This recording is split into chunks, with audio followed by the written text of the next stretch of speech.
The CEO's Hired Surrogate, by Samantha Drake. A romancely.com story. Blurb. A surrogate pregnancy, interracial, billionaire romance novel. Kayla is not a stranger to hardship. After her father's death, she is left to care for her ill mother and pay her medical bills. Knowing that she needs financial stability for the family she supports, she decides to accept a billionaire's request for her to be a surrogate mother. Enter Ryan, a CEO whose difficult past and loneliness overshadow his financial success. Their relationship quickly transcends the boundaries of a business deal, morphing into a deep connection that challenges them both. As they grow closer, they begin to question the true value of wealth. Can their growing bond teach them that joy and fulfillment can't be bought? Or will the challenges of their unconventional bond prove too much, leaving them to question if they're ready for the emotional depth it demands? Get answers in this BWWM surrogate romance book by Samantha Drake. If you want more BWWM romances like this, please, my love, be sure to subscribe to the Romancely YouTube channel. I look forward to spending more time with you. Subscribe and let's make it happen. Chapter 1. She felt the chilly air of the autumn night as it caressed her damp cheeks, while her slender fingers brushed a strand of curly black hair from her face. She allowed her hand to fall back into her lap, where the white envelope with her salary rested. Her fingers brushed the white piece of paper while her eyes scanned the horizon, watching as the last rays of light died behind the rising buildings. She couldn't remember the last time she'd watched the sunset from outside. She usually admired it from inside the restaurant where she worked. The red rays of light sneaked into the dining area, reflecting against the golden pillars and ivory walls. Never in her life had she imagined that a day like this would come, when she wished she was running between the kitchen and the tables, listening to the rude comments and judgmental words of the customers. Or at least she'd imagined that a day like this would come, but she never thought that it would be so soon.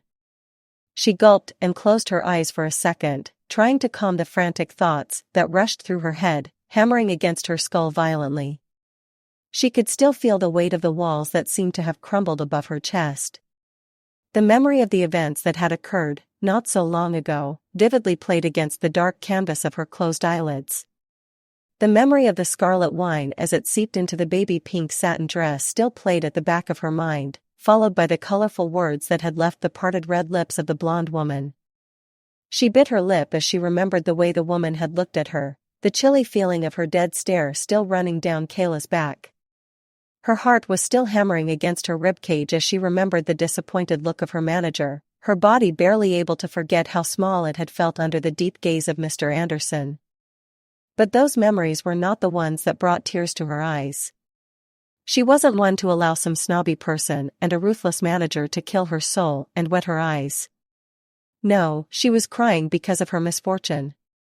She'd been working there for 3 years, the blisters on her feet the solid proof of how many times she'd walked that marble floor, snaking around the tables scattered around the grand room. And she was bound to lose it all because of one mere, innocent mistake. Somehow, she had anticipated that the minute she'd spilled the drink. She knew that the high-class costumers that dined there were ruthless and would take everything as an offense. The woman seemed to be important too. After all, the manager himself asked Kayla to take especially good care of her. However, she hadn't expected Mr. Anderson to speak so badly to her once inside the small office at the back of the restaurant. She could barely remember the words that were thrown at her. She could only remember one sentence, 3 mere words that echoed inside her mind, promising to raise 1,000 other thoughts that were meant to drive her crazy. "You are fired," he'd said, his finger pointing towards the door with such determination.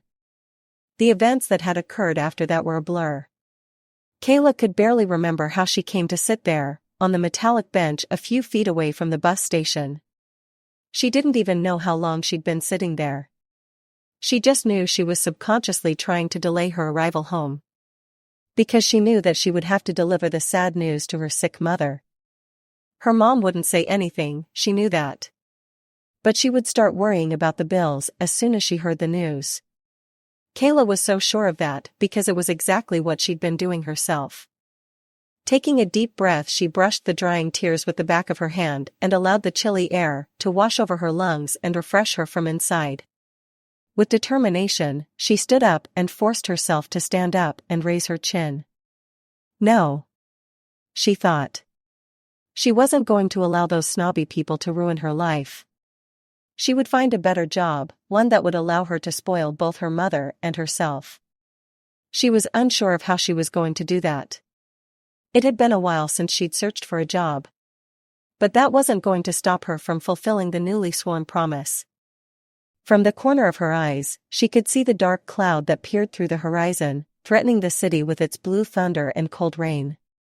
Kayla took that as a sign that it was time to return to the warmness of her home, where her mother was surely waiting for her. Her mother. Kayla's heart burned as she imagined her worried face the minute she found out about what had happened. Her mother didn't deserve this fate. Kayla had always wanted to make her proud. In her dreams, Kayla was a successful African-American woman, making her way into a man's world, but that was unfortunately not her reality. No, she wasn't bound to fulfill such a pure goal and wish. Sniffing, she bit her lip and shook her head, seeking the silence that would entertain her while she returned home. The smell of freshly baked pie welcomed Kayla as soon as she opened the front door. Her hand rested on the chipped white wall of the hallway while she kicked her shoes off. A half-smile played upon her pink, slightly dry, lips as she heard her mother's low voice. "Kayla, is that you?" It had been a while since her mother was able to stand up and actually welcome her, let alone cook. That in itself warmed Kayla's heart. It meant that the new treatment the doctor had recommended was working wonders. The corners of Kayla's lips curled as she watched her mother's fragile and petite body slowly approach her, her slender arms wrapping themselves around her daughter as she greeted Kayla. "You're home early." Kayla pursed her lips and nodded, still not finding it within herself to actually speak aloud about what had happened. She was sure her mother could sense that something was wrong, but she was glad when her mother didn't question her further. "The food isn't ready yet, but you can freshen up while I finish." At first, Kayla wanted to object and help her out. But she desperately felt the need to feel the rush of hot water as it poured over her body. "Okay. I won't take long," Kayla said, the ghost of a smile still painted on her face. After her mother returned to the kitchen, Kayla headed into the room that she shared with her mother, immediately reaching inside the closet in search for a pair of pajamas. After grabbing a pair of shorts and a really loose shirt, she went into the bathroom, trying to ignore the mirror. She knew she looked like a mess. She didn't want to see her reflection and prove herself right. She watched as her blue knee-length dress dropped to the ground, creating a pool of fabric at her feet, soon to be accompanied by her lacy underwear and bra. Kayla sighed as she turned on the water, making sure it was extremely hot. Kayla never understood people that liked to shower with cold or warm water. She liked it hot, steaming. She loved the feeling of the water as it trailed down her body. It felt like it was able to wash down not just the dirt and sweat, but also the troubles and dark thoughts that would sometimes invade her mind. Kayla lost track of time while under the water. However, to her surprise, she didn't surrender to her thoughts. Somehow, she'd managed to keep her mind blank while in there. The burning feeling of the water drops against her skin had been the ultimate distraction. Kayla used her right hand to secure the towel around her damp body, while her other hand drew random patterns onto the bathroom mirror. She could see the reflection of her hazel eyes inside the clear spots. They looked tired and slightly blurry. But she blamed it on the shower and the steam. Sighing, she shook her head and reached for her clothes, not wanting to keep her mother waiting any longer. As soon as Kayla entered the kitchen, she spotted her mother placing the last dish on the small table right beside the counter.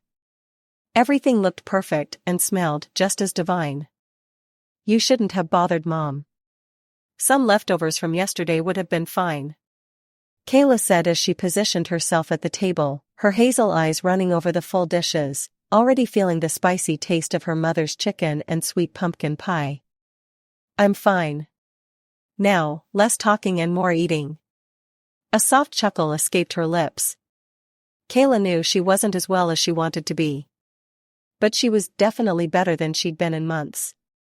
She could see that the dark circles beneath her brown eyes had lost some of their darkness, becoming a lighter, barely visible shade. And it looked like she'd gained a bit of weight back. However, there was definitely a long way to complete recovery. Kayla also knew that the chores around the house helped her mother a lot. They made her feel as if she still had a purpose in the family. They both ate in silence for a bit, but soon enough, Kayla found herself playing with the food on her plate, the tines of the fork pushing the piece of pie around the white dish. The food was great, tasting like the unique flavors that only her mother could create. However, she didn't enjoy it, the weight of the yet unspoken words pressing upon her chest. "I got fired today." Suddenly, the room went silent.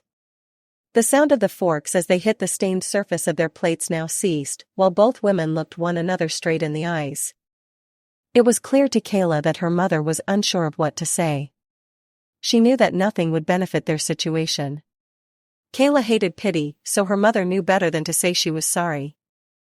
They both knew that losing a job was not the end of the world, yet neither of them took the matter lightly. They were short on money, and they knew that if Kayla didn't find another job soon, they would have to choose between rent and hospital bills, and they sure as hell couldn't afford to be on streets. "Don't worry, honey, we'll find a way out of it," she said, a warm smile adorning her motherly features as she rested a hand on top of Kayla's. "In fact, I saw something in the newspaper today. I didn't pay much attention to it, but I still noticed it. It was about a job opening at the Samuel Company. Maybe you can check it out." Kayla smiled at her mother and nodded. She just loved the way her mother always thought of a solution. She never spent a single moment mourning her loss or her misfortune. She knew better. That night, Kayla could barely sleep. She kept on watching the different shadows that played upon her walls, telling the forbidden story of the ruthless storm that was occurring outside. Kayla had never confessed to anyone, but she was always afraid of the thunder. The way the blue light of the electrifying bolt would shine against her wall, taking the shape and form of a terrifying creature, made the hair of her arms stand. Not to mention the way her heart would start to beat once she heard the horrific sound of the thunder as it echoed through the city. Turning on her side, she wrapped her hands around her pillow tightly, trying to prevent herself from hearing the loud noise that would soon follow the blue fire bolt that she had seen seconds ago. It took her a while, but sleep slowly crept onto her, and Kayla soon found herself a prey of the darkness. She fell asleep with a frown painted across her brows, her lips forming a thin line. It was obvious that even in her sleep, Kayla was haunted by her problems. But despite that, she slept deeply, caught in her dreamless slumber. While Kayla was in her bed, trying to pray to the darkness, Ryan was sitting around the dining table along with his mother. Just like Kayla, he could barely touch the food on his plate. But unlike her, it wasn't due to money, but rather because of his mother. "Say something," she said after a long minute of silence. But what was he to say? How was he to respond to the madness that had just escaped his mother's thin red lips? Ryan shook his head and stood up, unable to sit anymore. His mother was always the one to come up with wild ideas. She was known for that. But never in her life had she thought of anything that equaled this. He knew she wanted him to have a family, she'd made sure he knew that with every opportunity she had. But he never imagined she would go this far.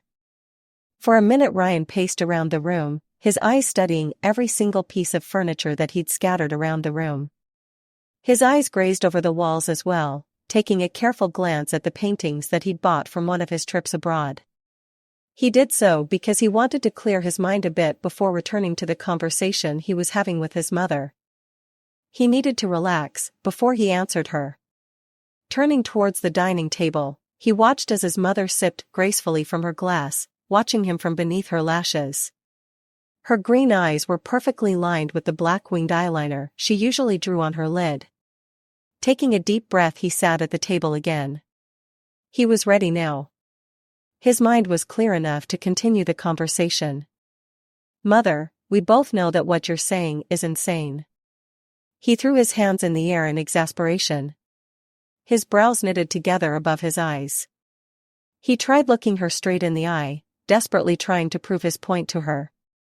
Meredith rolled her eyes and placed the glass of wine on the table, a few drops jumping from the glass and onto the table. Why is it insane, Ryan? Just think about it. It's not like we're the first or last people to think about it. I've thought about this for a long time and have come to the conclusion that this is our best option.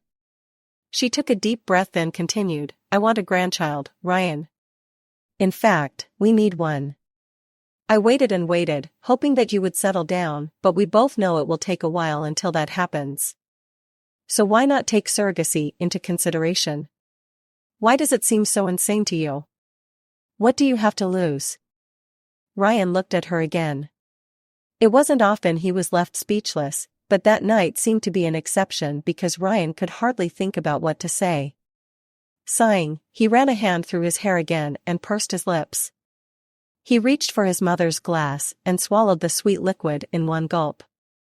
Meredith threw him a disagreeing look, but he ignored her. What was weird was that he was actually considering her words. He was considering having a child. And he had no idea why. The only problem was the fear that slowly crept into his heart. He knew he wasn't ready to take care of a child. He'd grown up with a careless father, and he wasn't going to make his child suffer the same fate. He bit his lip and watched as his mother tied her long red hair in a bun, her eyes still scanning him, waiting for a response. Ryan opened his mouth, then closed it again. His shoulders lowered in defeat before he finally spoke. Mother, I'm not ready for a kid. He hissed, the memory of his father angering him. The memories of his childhood playing at the back of his mind, like the phantoms of the past that would forever haunt him. They lingered shamelessly in his brain, making it hard to focus on the matter at hand. I'll be here to help. You'll just have to be present. And with that, his mother stood up and headed towards the door. However, she hesitated before leaving the room. You will never be your father. And with that, she kissed him goodnight and left. With a sigh, Ryan stood up and headed to the small wooden globe by the window. His hands already opening the lid of the fancy piece of furniture and retrieving a bottle of rum. He needed to feel the bittersweet taste of the liquid as it trailed down his throat. The feeling of the glass against his lips was refreshing. He needed the alcohol, the wild thoughts that now rushed through his head wouldn't be easily tamed. Not without the strong drink he had poured himself. He took his time and studied the horizon, watching the sky as it cried and screamed. He could see the way it bled that electrifying blue color, before roaring. The scene was familiar, a usual sight in the late hours of an autumn night. He'd seen it many times, but on that particular night the storm seemed different. It was too familiar, resembling a childhood memory too much. He bit his lip and curled his hands tighter around the glass, as a vivid image took form at the back of his mind. He could remember that day clearly, unable to forget any detail related to it. Nearly 26 years had passed since that day, yet it still meant so much to him. He was 9 at the time, a child that was still unable to face his stupid fear of thunder. He remembered how he'd woke up that night because of the loud noises that echoed outside, and had descended the stairs on tiny wobbly feet. He was searching for Madame Marie, his nanny. He would usually seek the comforting arms of his mother. He always loved the way her sweet smell calmed him down. But on that night, his mother was away for business, trying to close a deal in China. He also knew his father was away that night, at a business dinner. Or at least that's what he'd told Ryan. Ryan licked his lips and gritted his teeth once he remembered reaching the last step of the tall staircase only to see his father in the living room, pinning a woman against the wall, his hands trailing down the woman's body, tracing the blonde's bare curves. Ryan's fists curled while his knuckles turned white due to the lack of blood. He felt like screaming when he remembered the way his father claimed he was the maid's son in front of the woman.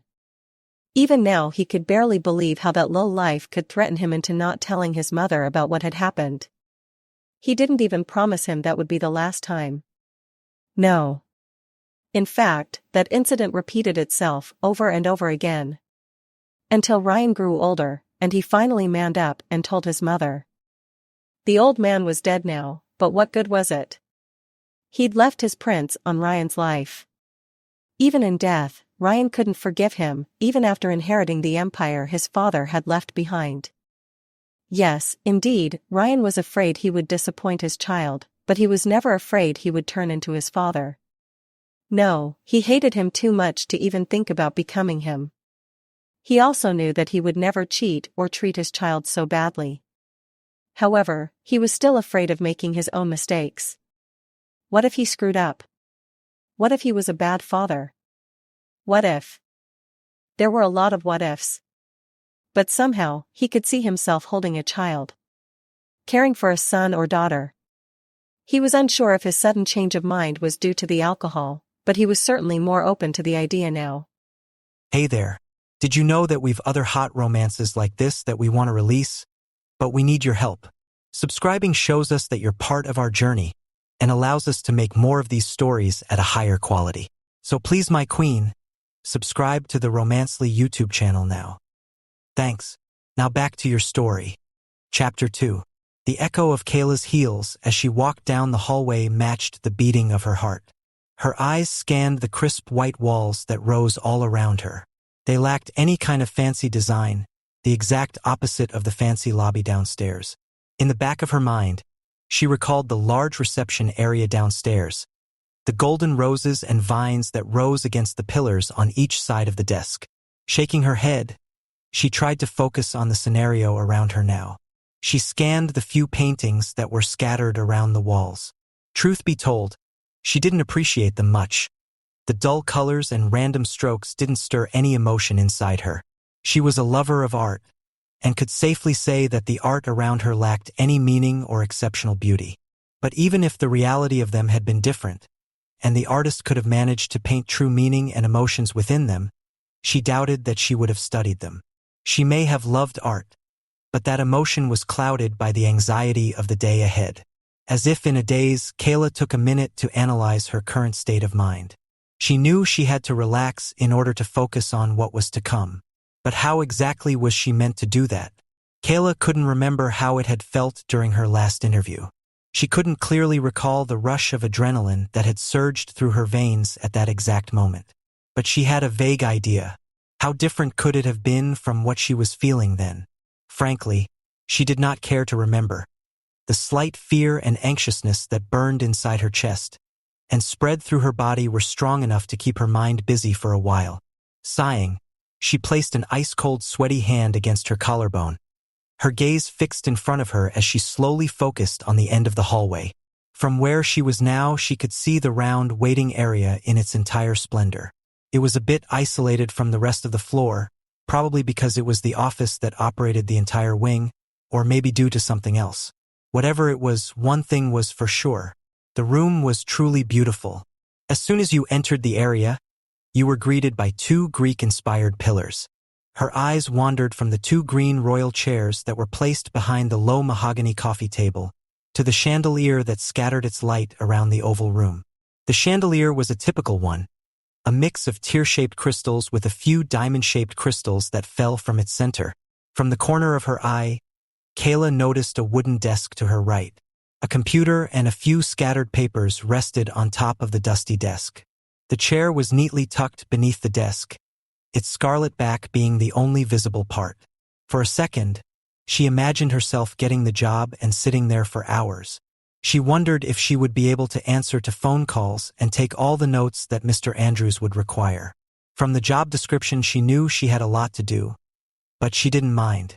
The salary was good enough to compensate for all the energy that she had to put into it.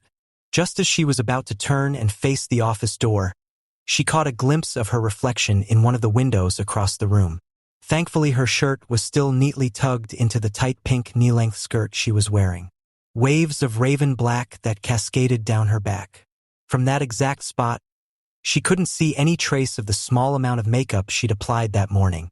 Not like there was anything specific to notice. She'd done nothing except apply some foundation and mascara that would make her hazel eyes pop more. She didn't know how long her feet were going to hold her, and she feared that she would soon trip and fall due to the mixed feelings that rushed through her. So, with a deep breath, she sent a silent prayer to her dead father, begging him to help her once again before slowly walking towards the office door. Usually those small prayers resuscitated her heart, bringing a wave of subtle faith within her. But that day, the hope-filled gesture didn't help much. As if in a daze, her knuckles brushed against the black wooden door, the echo of her knocks somehow barely audible to her. As if through some kind of miracle, she was able to hear the faint voice from behind the door that welcomed her inside. Suddenly she could feel the weight of the world on her shoulders. Why was she so nervous again? She kept asking herself that, hoping she could find some kind of answer to the ongoing question. "Hello, I'm Kayla Rogers. I'm here for the interview," Kayla said as soon as her head had popped from behind the door. Her eyes didn't have much time to wander around the large office or take in any detail regarding the sophisticated design around her, because her gaze was stuck on the first thing she'd seen the minute she walked into the room, that being Mr. Patterson.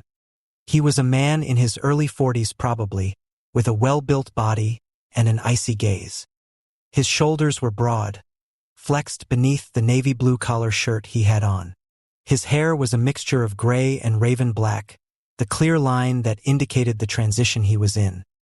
He ran a hand over his shaved face and smiled at Kayla, his not-so-well-defined cheekbones lifting as the corner of his eyes formed a boyish smirk. Most women would have swooned at the sight of the man in front of her, the charm and good looks with which he was adorned being the perfect combination. But Kayla wasn't. In fact, to her surprise, she found herself intimidated the minute she walked into the office. There was something about the way his eyes ran up and down her body, dilating as they took her in. Kayla had felt bare and small, a feeling she didn't appreciate at all. "Hello, I'm Kayla. I'm here to interview for the position of personal assistant." Her voice trembled a bit as she said it, but she immediately composed herself, trying to look as professional as possible. "I know.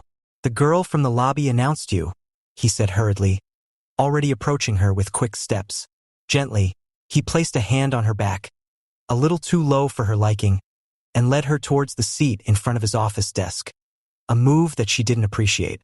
For a second, Kayla squinted her eyes, trying to block the rays of light that penetrated through his window from entering her eyes. Straightening her posture, she opened her eyes and allowed the rays of light to reflect onto her hazel irises. Taking a deep breath, she sent the man a smile and waited for the interview to start. She watched as he looked through her file with caution, scanning through every page, making sure he could memorize and analyze each and every skill that she had meekly dodged down when she'd prepared the CV. She felt self-conscious, the words she'd written down coming back to her, making her feel unsure of herself. "From what I can see, your past experience doesn't resemble the position you came to interview for. Your only work history being as a hostess," he suddenly said as he closed the paper file.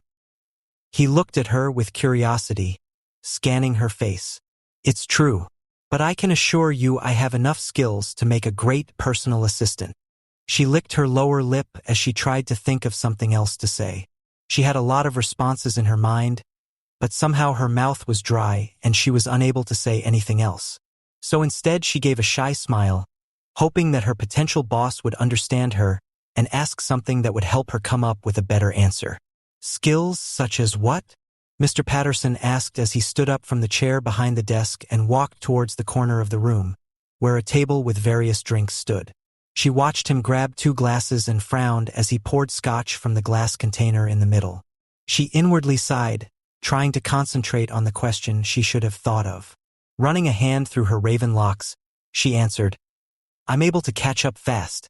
In fact, I work hard to learn the skills required for a job such as this.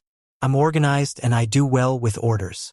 I'm good with customers, a thing I learned from my previous job, and most importantly, I learn from mistakes and never repeat them again." "I see," he said as he handed her one of the half-filled glasses. Kayla was unsure what to do. She was more than sure that she wasn't supposed to accept alcohol in an interview, and even more sure that he wasn't supposed to offer any either. "No thank you, Mr. Patterson," she politely declined, her lips tugging at the corner while she looked him straight in the eyes. "Oh, come on, loosen up. It's just us here. And call me Caleb."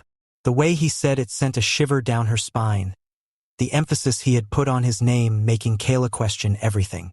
Taking the drink, Kayla expected him to retreat to his seat behind the desk, However, to her surprise, he sat in the seat in front of her, his eyes suggestively looking towards her while he took a sip from his drink. Kayla couldn't remember the last time she drank, and she didn't need to be reminded now. She was doing a crucial thing at that moment. Her family's future was at stake. Perhaps the alcohol was just a trick. Perhaps his intense gaze was just a specter of her imagination. She was unsure of any of that.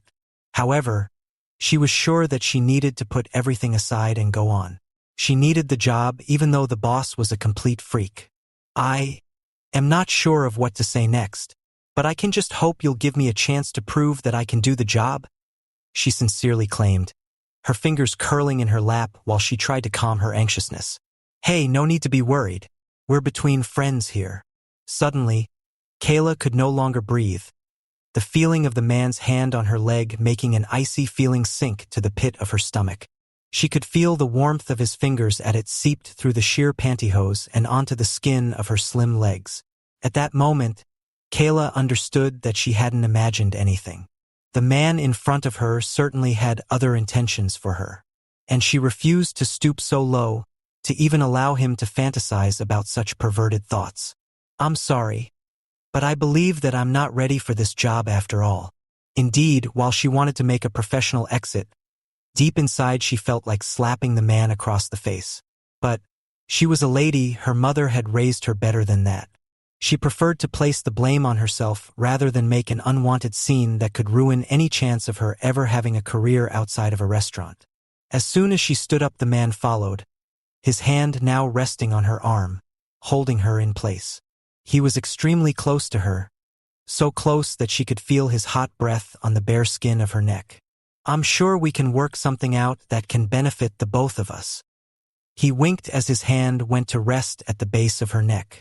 A chill ran down Kayla's spine as bile threatened to reach her mouth. She'd never felt such a level of disgust in her life. In fact, she'd heard about men that tried to lure a woman into their bed in exchange for a job, but she'd never expected them to be straightforward, let alone to ever have it happen to her. In your dreams, pig. With that, Kayla stepped on his foot, her heel digging deep into his shoe, before exiting the office. She made sure to slam the door behind her, the loud sound giving her a bit of power. Once outside the office, she felt weak, exposed, disgusted. She could feel the sting of unshed tears as they threatened to fall. She felt like screaming, crying. She didn't know why the event affected her so much. It wasn't like this was the first time a perverted guy tried to throw himself at her. It was just the complete wrong time for it to have happened. As if in a trance, Kayla soon found herself inside the bathroom just around the corner from where she'd had the interview. She stood there staring at her reflection, hoping that no one came in. She wanted to move, hide inside one of the stalls, but somehow her body refused to move. She was too deeply caught in the hurricane of thoughts that threatened to ravage her entire being. She kept asking herself why this had happened. Perhaps she'd worn something too inappropriate for the job? Perhaps she'd sent off some kind of message? No, that couldn't have been the case, she told herself. Her fault or not, why did it have to happen when she needed this job so badly? Sure, there were plenty more companies to seek, but after this, she barely knew how she would act once another opportunity showed up. She feared that from now on she would misunderstand any gesture made by a potential boss, and that in itself was suicide for her career. In another corner of her mind, she couldn't help but remember the letter she'd received that morning. The hospital had found her mother a potential lung donor, but the cost of the surgery was far beyond her current financial capabilities. She bit her lip and watched as a few tears fell down her cheek, leaving a trail down the bridge of her nose. She knew that a normal job wouldn't pay such a bill. That was exactly why she'd wanted an office job more than ever, and she was more determined to get one than ever. As if watching through blurred glass, she remembered every single time she'd been humiliated by someone from the elite class. Through some kind of imaginary echo, she was reminded of every single word that was thrown her way by those who believed themselves to be better than her. She felt the sting of all those tears that had fallen every time she felt like someone had stepped on her pride. All those thoughts rushed through her mind, attacking her, tearing her open from inside. They were all very blurry, yet she was able to make them out. She was able to figure out what those thoughts meant. Her last thoughts were directed towards the woman that had made her lose her job, and lastly towards the man that had dared mistake her for one of his whores. Her fists suddenly curled into balls, draining all the blood that flowed to her knuckles. She felt her blood boil, anger, betrayal, and hatred burning her skin from inside out. She bit her lip and looked at herself in the mirror, already wiping her tears with the back of her hand. Taking breath after breath, she dared her lungs to supply her body with the needed oxygen. She pleaded with her feet to hold her through the internal battle she was having. In that very moment, she gathered all her strength and all her willpower in order to make one promise. One single oath that was bound to forever change her life. She promised herself that she would earn enough money to make everyone pay. She swore on everything dear to her that she would make the money her mother needed and more, even if she had to die in order to do it. Straightening, she looked herself straight in the eye, the reflection in the mirror mimicking her actions to perfection, before she turned on her heel, hoping that she could get out of there before anyone could witness her breakdown. But it seemed like she wasn't the only one who was having a bad day. Outside the bathroom door, she could hear the voice of a woman speaking a bit too loudly for a normal conversation. Kayla was unsure if she wanted to exit. She didn't want to be the center of an awkward situation, one that would surely arise if she walked right into the middle of a fight. However, she did move to the other side of the door, where she had a better angle that allowed her a view of the two people just outside. "Mother, I know I've agreed to this, but we don't need to rush things. These things take time. I need time." For a second, Kayla didn't focus on the words that left the man's lips. She was too busy taking in his godly figure. He had broad shoulders that were in perfect symmetry with his well-built arms and torso. From there, she couldn't clearly see the color of his eyes, but she didn't need to. His well-defined jaw and deep black hair were enough to sweep her off her feet. "You will have 9 months to be ready. We've waited for the right opportunity for too long, Ryan. I'm finding a surrogate mother as fast as possible." At that, Kayla frowned, suddenly curious about the topic of conversation. She saw as the man sighed and ran a hand through his hair as he looked the woman, his mother, directly in the eyes. He seemed to be thinking, his muscles tensing up with each passing moment. Kayla didn't know what the background of the topic was, except that it was about a child, and that alone made Kayla understand the man's, Ryan's, anxiousness. "We didn't even settle a price yet," he said, obviously trying to make up any excuse that would convince his mother. "You underestimate your mother, son," she said mockingly. "I've already thought about it. I did my own research and discovered that a normal surrogate should be paid $500,000 for the entire pregnancy. Of course, she should also be paid around $1,000 extra each month for the duration of the pregnancy." At that, Kayla's eyes widened. It was as if someone had suddenly spilled cold water over her. She couldn't move, hear, or think. All that was on her mind was the sum the woman had just pronounced. It was exactly what she needed. Exactly the sum that would help her achieve the things she'd just promised herself. Through the days, she watched as the man left his mother there, the woman smiling from ear to ear. In that second, Kayla felt herself move. She knew she was acting on instinct. She wasn't thinking straight, but it was for the best. Thinking always made her back out of things. "I'll do it." The sound of her voice was unfamiliar. The determination that wove the words that echoed around her was somehow foreign to her. The woman in front of her turned, just as surprised as Kayla was, her lips parting as she frowned. Kayla didn't understand what just happened until she looked the woman in the eyes, seeing how real the situation was. The woman's eyes brought her back to reality, shaking her back into consciousness. Kayla wanted to go back into the bathroom and hide. She had that intention for a second or two, but it was too late for that now. The cards were already on the table. Taking a deep breath, Kayla approached the woman, her mind going over the rushing thoughts inside her head. For a moment, she didn't know what was going on, unsure of what exactly was happening. But whatever it was, one thing was for sure. She was going to get herself into something she had no idea how to control. Chapter 3. The woman's emerald eyes widened in astonishment, her thin lips opening and closing over and over again, while she tried to find the right words that needed to be spoken, as they sat under that tense silence. Kayla could feel the adrenaline vanishing from her blood, leaving more space for regret. Kayla felt like slapping herself. Why did she have to be so straightforward? She'd acted on impulse, barely thinking things through. But there was no going back. She was now standing in front of the woman, her hand running through her disheveled hair, praying that her smeared makeup and awful state wouldn't scare her away. The same money is the eye of the devil, and Kayla understood the true meaning behind those words in that exact moment. She understood them as soon as she found herself standing there because of the sum of money they were ready to offer. Truth be told, when she looked back at that moment, she doubted she even heard the job description at all. The only words that she could clearly remember were the sum of numbers the woman had uttered. And she was more than sure she didn't understand the gravity of the potential burden she was forcing upon her shoulders. It was a cross whose weight was bigger than anything she'd beared before. Gulping, Kayla walked out from the corner in which she hid and approached the woman, her heels clicking against the marble floor. Her mouth was dry, her cheeks colorless, and her palms rubbed against the sides of her hips, trying to get rid of the thin layer of sweat that now covered them. The entire situation felt surreal, as if she wasn't the protagonist of the scene she was living, but rather a spectator that had the opportunity to have a front row seat. It's hard to describe how everything had happened exactly, she herself barely understood. But that was the beauty of it all, the way life pushed her into doing a thing she barely understood. She felt her mouth open, but she was unsure of what she wanted to say. She failed to filter the words that were meant to flow out of her lips.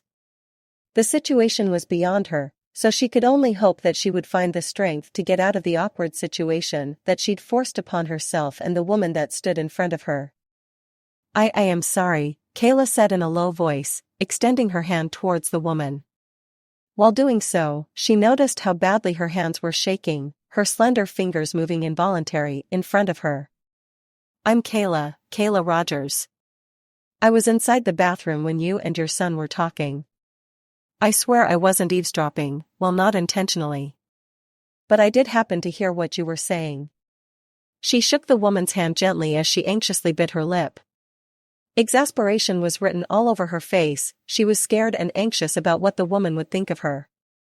After all, it wasn't exactly polite to listen to people's conversations. Sighing, she tried to calm her nerves. What was the worst thing that could happen? The woman would say a few harsh words before leaving her in the middle of the building that had brought nothing but shame and anger to her. I know I may have come off little too harsh and may seem out of line. It's just that I had a really bad day and I acted on impulse. I came here for a job, but was she to tell the woman what had happened?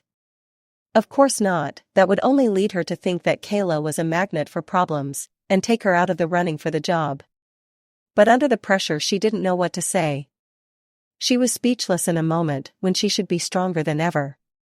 Taking in a deep breath, she continued, hoping she hadn't lost the woman's attention already. It didn't work out. Anyway, I heard that you were searching for a woman that could hold your son's baby. And I was thinking maybe. Kayla trailed off, unable to finish the sentence. What was she supposed to say? Maybe you could allow me to be the mother of your grandson? That sounded wrong on so many levels. Listen. I am honored that you would like to be the surrogate mother that would hold my grandchild. You're a beautiful woman that seems to be kind-hearted. But this is a tough task. I would have to interview you before giving you this job.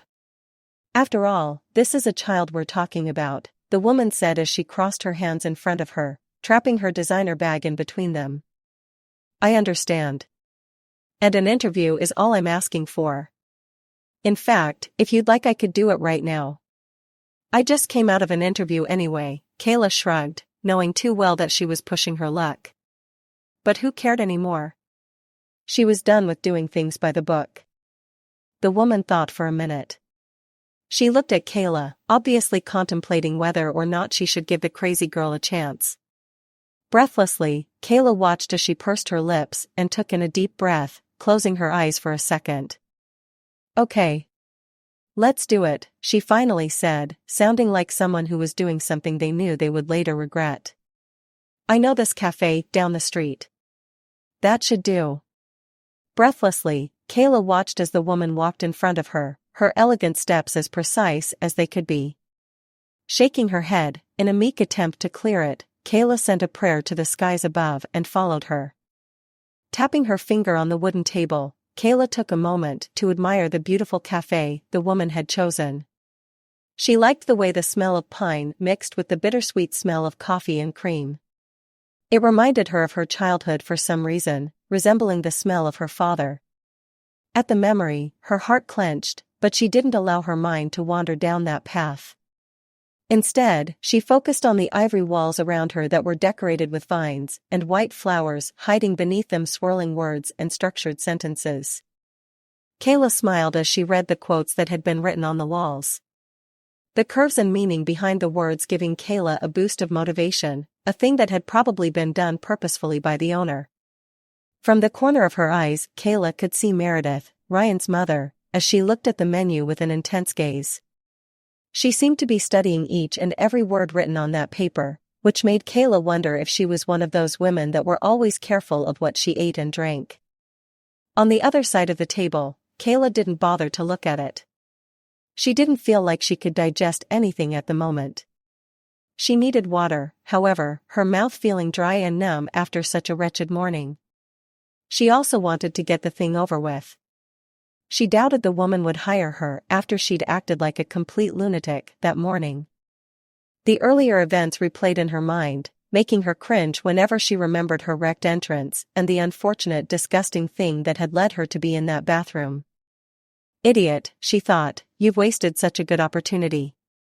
She regretted not going home and freshening up before contacting the woman once again. It wasn't like she would have hired someone within the next 20 minutes. So Kayla would have had plenty of time to do things the right way.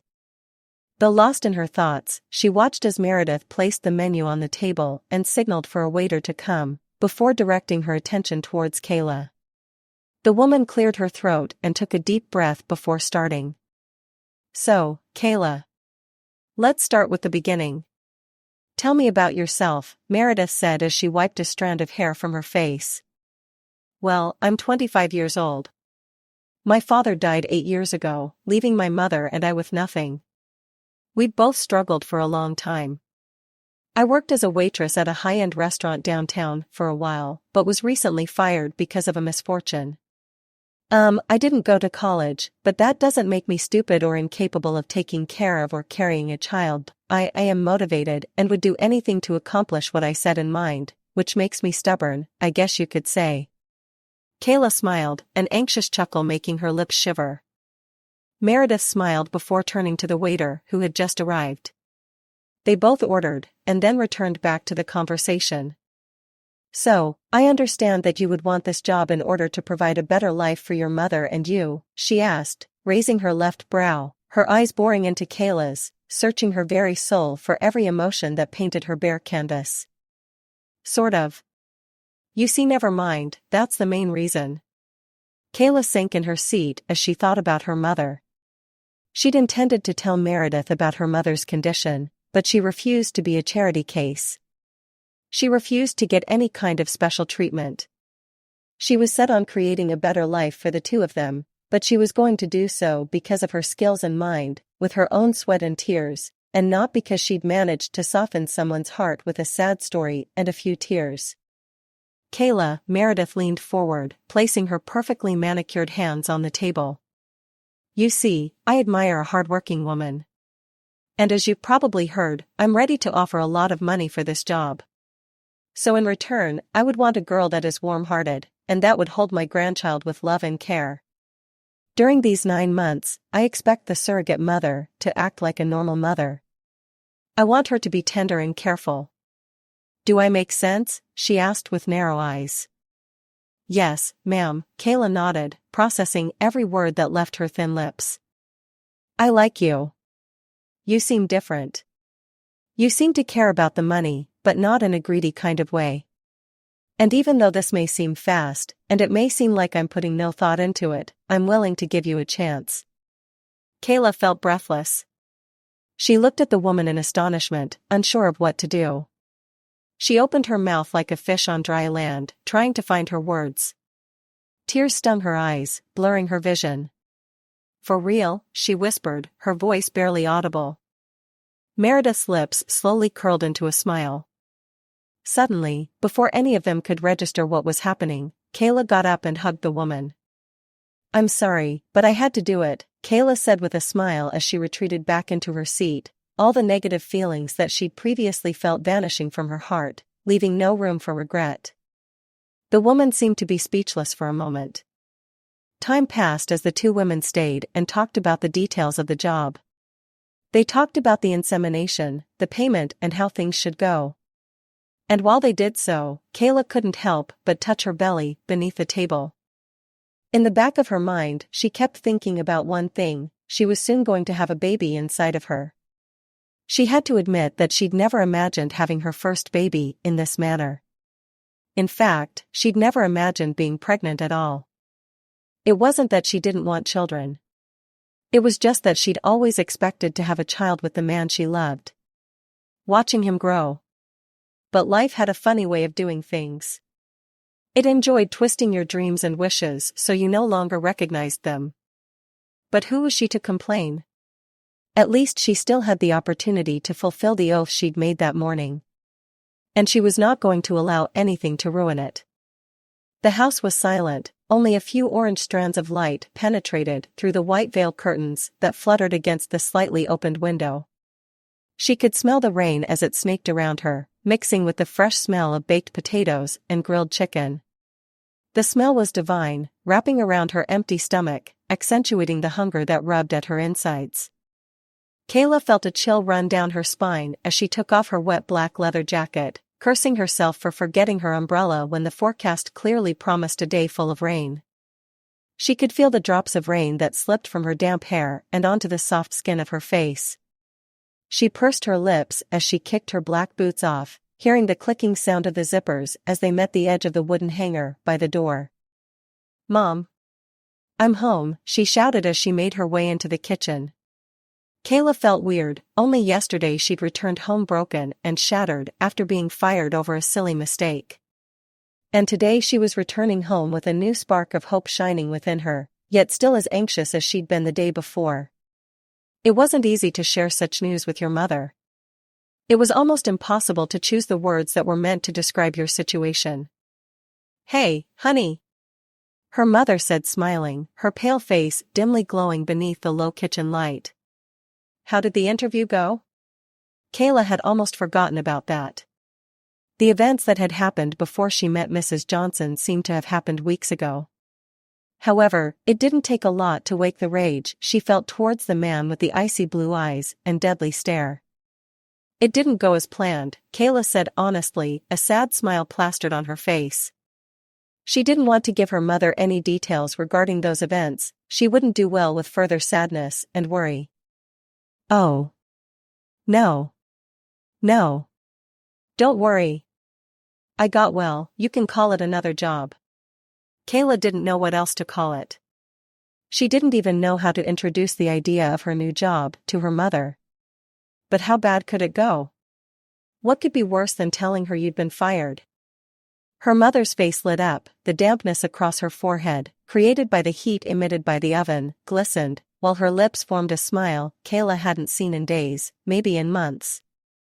She looked at Kayla with expectation, barely able to hold the excitement. It's not what you expect, Mom." Kayla knew this was a bad introduction to the topic. It allowed her mother to imagine horrible things. But how was she to start it? What was the right way to tell your mother that you were going to carry someone's baby for money? How was she supposed to explain to her the reason she'd made that choice?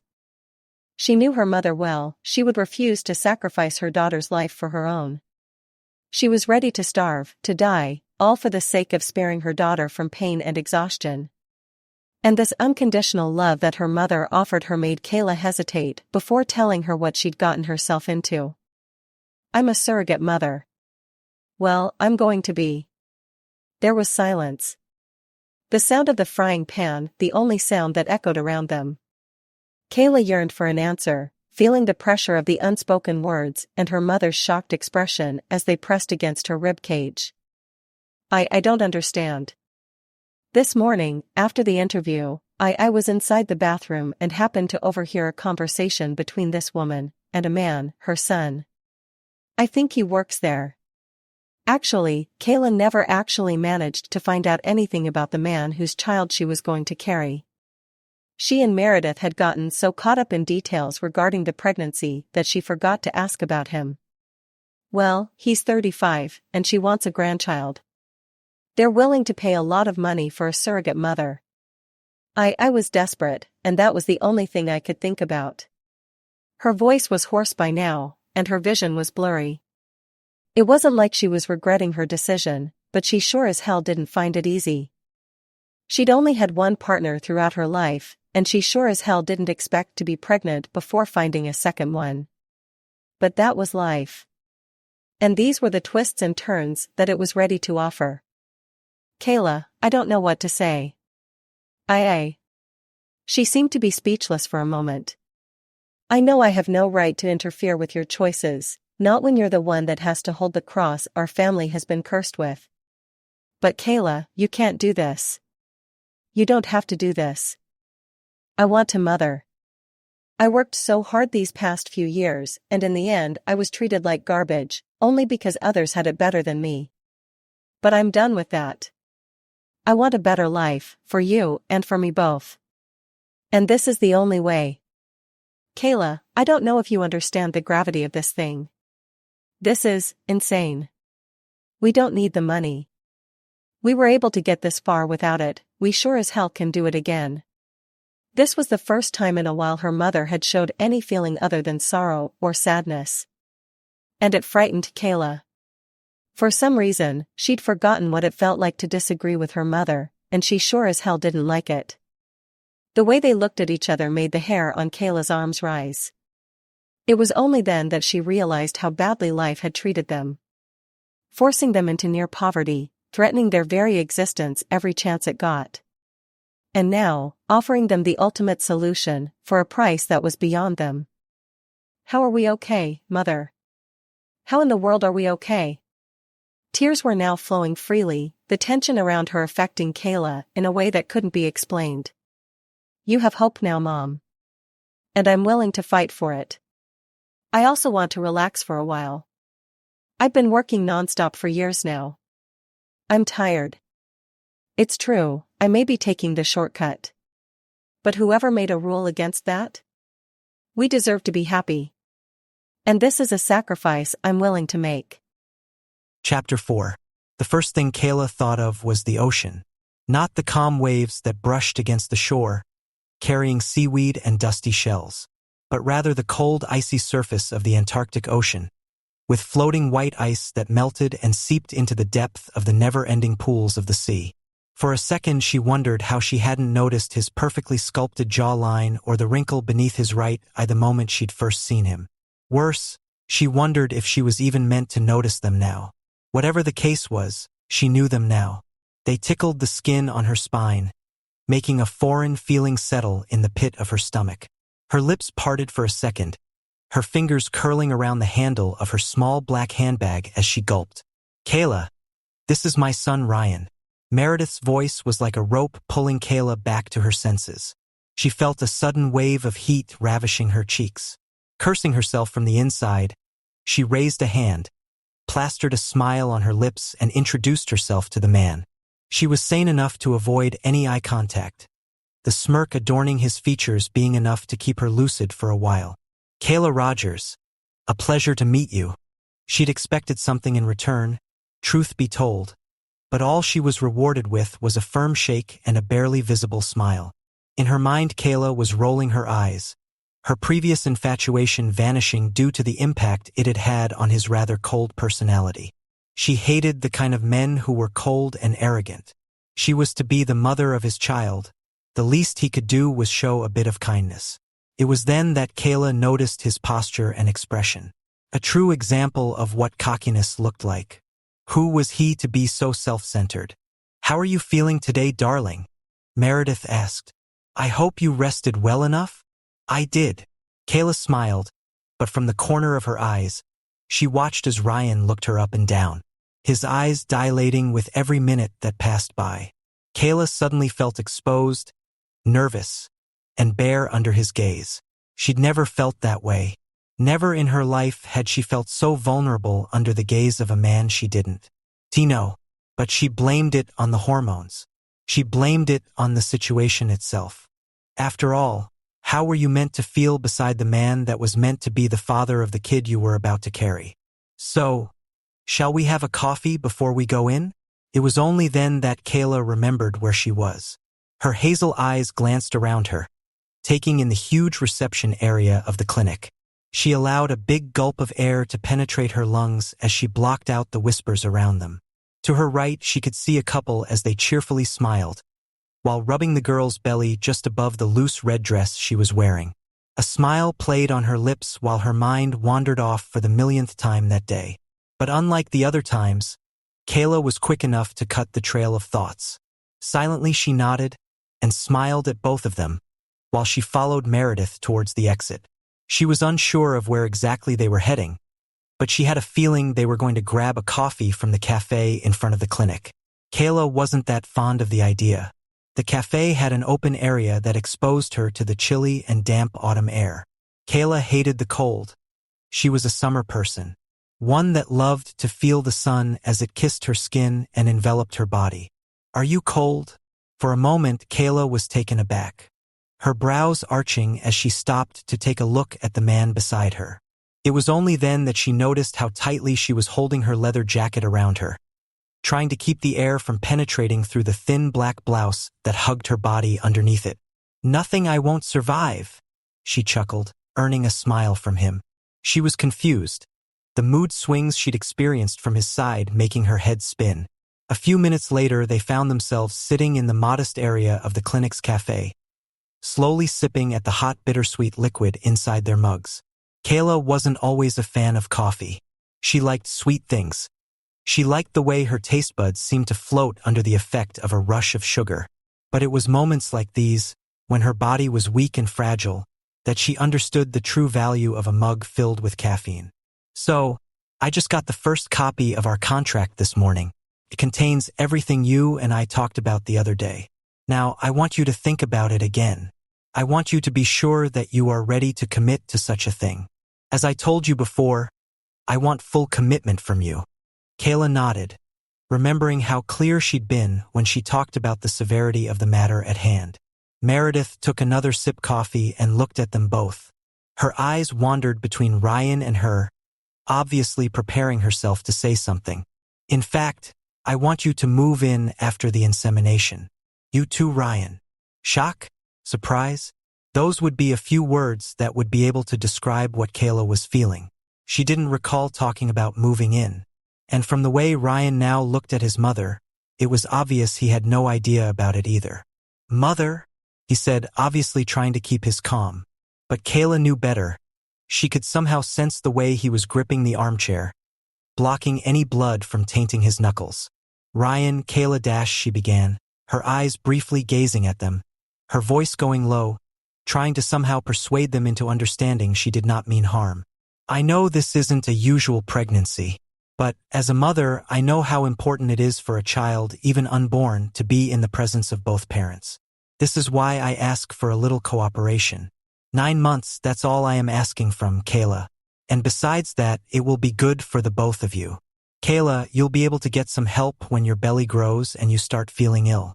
And Ryan, this will help you fully digest what's truly going on." Kayla bit her lower lips, nearly draining the blood out of it. She did not know how much she liked the idea. But what was she to do? How was she to refuse? "I agree on one condition. My mother comes with me." Her voice was low, determined, and cool, like that of a true diplomat, trying to make it clear to the other side that her proposal was not negotiable. "But of course, darling. I wouldn't have it any other way. Plus, our house is large enough to host your entire family," Meredith gleefully said. With that, Kayla took the piece of paper from the table and started reading through it, carefully trying to take in every word and sentence scattered along those lines. In the background, she could hear Meredith and her son as they whispered, clearly trying their best not to fight in front of her. But Kayla tried to block them out, too concentrated on the task at hand. With shaky hands, She wrapped her fingers around the black pen beside her coffee. For a minute, she worried whether she was able to draw a straight line, let alone write her name and sign the corner of the white sheet of paper. But with careful gestures, and under Meredith's attentive gaze, Kayla sighed and stained the paper with the black ink of the pen. A few seconds later, there she was, looking at the paper and realizing just how easily she was able to seal her fate and surrender to the only solution life had given her. Okay then, I guess I can leave you two to it now. Meredith was already standing, her purse under her right arm as she smiled at the two young adults at the table. What? Ryan and Kayla said in unison, managing to stand at the same time and glance at the woman in pure astonishment. Look, kids, I have work that needs to be done. I did everything until now, and I think you two are old and responsible enough to get your asses in there and get the thing over with. Sighing, she didn't leave room for either of them to answer, because a second later she'd already turned on her heel and made a move towards the exit. By the way, I'll be expecting you two tonight by dinner time. I can't wait to finally have the house full again. By this time, Kayla was no longer surprised, astonished, or pissed. On the contrary, she was amused by the woman's character and her son's exasperated look. The entire scene reminded her of a movie she couldn't exactly pinpoint. I guess it's just us now, huh? She asked with a slight smile, watching as Ryan turned towards her with slumped shoulders, surrender written all over his face. I guess so. He shrugged as he retrieved his wallet from a hidden pocket inside his suit. Kayla could barely stand straight, her lungs barely able to supply her body with the needed oxygen. She suddenly felt trapped in a room, one without a clear way to escape, but she encouraged herself to see the bits of light that penetrated from a far window near the ceiling. She urged herself to concentrate on those rays of light because that was the only way she was going to survive the rocky 9 months that were to come. After placing a couple of $10 bills on the table, Ryan turned to her. Should we go inside? Truth be told, Ryan was unsure of how he was supposed to act around the beautiful, mesmerizing woman that had entered his life so suddenly. He never had that problem before. Never in his life had he been left speechless by a pair of eyes, and incapability to pinpoint his feeling on the fact that she was meant to be the surrogate mother of his future child. But he was no fool, no kid, so he knew better. But things were already fucked up enough. He was yet to discover how he felt about becoming a father, a single one at that, before discovering the source of the confusion revolving around the woman. On the other side of the table, Kayla slipped into her dress with a swift move, unable to sit inside that horrible place for another minute. Truth be told, she'd always hated hospitals, doctors, and medication. Their mere name made her feel anxious and dreadful, and she had good reasons for that. After all, each and every time Kayla had visited a doctor, it had been with her parents, and not once had they given her good news. Looking at the mirror inside the rather small dressing room, in the corner of the room, she searched for any sign of change, as if she childishly believed that she could get pregnant in a day. She'd been informed that it would take weeks to detect the pregnancy, let alone notice any major changes. Yet she couldn't help but check. After all, it wasn't easy to get your head around the fact that you may be pregnant without even being in any kind of relationship. Miss Kayla, do you need any help? It was only then that she noticed how long she'd been standing there, the voice of the nurse that had been attending to her slipping through the blue curtain of the dressing room. I'll be out in a minute. With a swift move, she tied her hair in a high ponytail and brushed her fingers under her eyes, trying to brush away a fallen lash. Sighing, she pushed aside the blue curtain and stepped out, smiling at the nurse that was writing some things down on a paper. At first, she didn't notice Kayla, too busy scanning through the pile of papers in her hand. Should I fill anything out before I leave? Kayla asked, trying to get her attention. No, Mr. Johnson already did that. She smiled and then left the room before Kayla even had a chance to answer. On any other day, Kayla would have considered that as being rude, but on that particular day she didn't care. Somehow Kayla found herself in front of Ryan's car, her eyes taking another glance at the red sports car he owned. The car itself was the second thing that made her question Ryan's job, the first one being the salary he was ready to give her, of course. So, what do you do for a living? she asked, trying to sound as casual as possible. Ryan looked a bit taken aback by her question, stopping for a second, his hand hovering above the car handle. But he immediately shook his head, the corner of his mouth curling before opening the door for her. "What do you think?" he suddenly asked, raising his right brow. Kayla could swear he was enjoying this a bit for some twisted reason. Was he not used to this question? "I'm a stripper, of course. How else would I have this much money?" he suddenly said, his hands pointing at the car. Kayla's mouth dropped, lost of words for a good couple of seconds. She watched with wide, amazed eyes as he burst into a fit of laughter, then got inside the car. Rolling her eyes, she sighed and got inside too, her right hand holding the door as she did so. "Oh, come on. I know you work for the Samuel Company, but what exactly do you do? Work there? Wait, so you really don't know who I am?" Ryan gazed at her with amazement, his blue eyes sparkling beneath the penetrating sunlight like 1,000 diamonds lost at sea. Kayla didn't bother to answer, she just shook her head and turned towards him even further, now truly curious about what was about to leave his lips. "I'm the CEO of the company. Samuel was my father." Kayla didn't think she could be amazed, left without words or surprised any more that day, but she sure as hell she hadn't expected that answer. Now she knew why he sounded so surprised.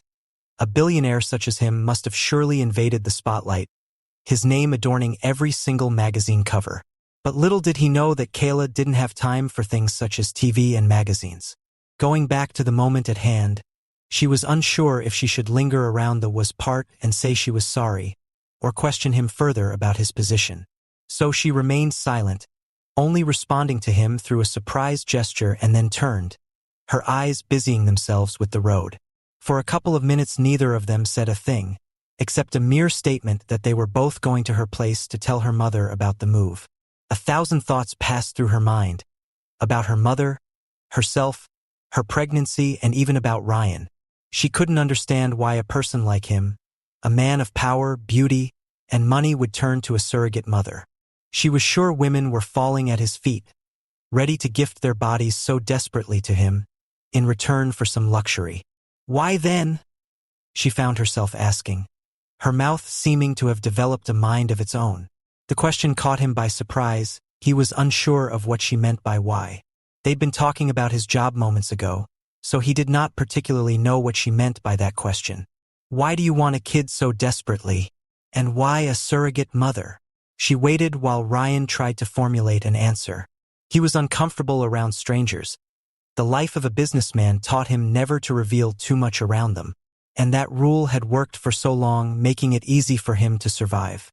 But there he was in front of Kayla, a stranger known to him only by name, wanting to answer her honestly, to tell her everything he felt towards that potential pregnancy and every dark fear he had regarding it. He stopped himself before he could go on, urging himself to think rationally and return to his principles. It's a long story, but to sum it up, my mother wanted a grandchild, and she can be pretty persuasive. His tongue itched to go on, drawn by those hazel eyes into pouring his heart out, but he was a strong man and was able to fight against those urges. What about you? Why did you need the money so desperately? Was it one of those crazy wishes for designer shoes or plastic surgery? Ryan asked as he pulled into the driveway in front of the building in which Kayla lived. He was unsure of why he'd that. He knew he sounded like a dick, but there he was uttering those words without hesitation.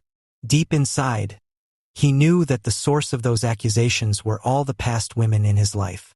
He'd met enough women to know that they would do anything for a bit of luxury, even sell their own body for it. It was true that for a moment he was sure of his words, ready to say them twice if needed, but somehow a second later he wished he could take them all back.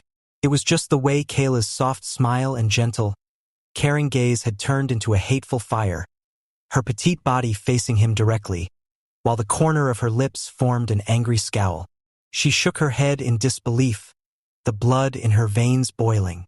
She no longer felt the urge to sink into those pools of blue, that electrifying feeling no longer coursed through her body. No, she now felt like running from them, hiding in such a way that she would never have to see them again. How dare you? You just met me and somehow you've already labeled me. Well, I'm sorry to disappoint you, but I am not one of those little whores of yours. I am not as low as you are.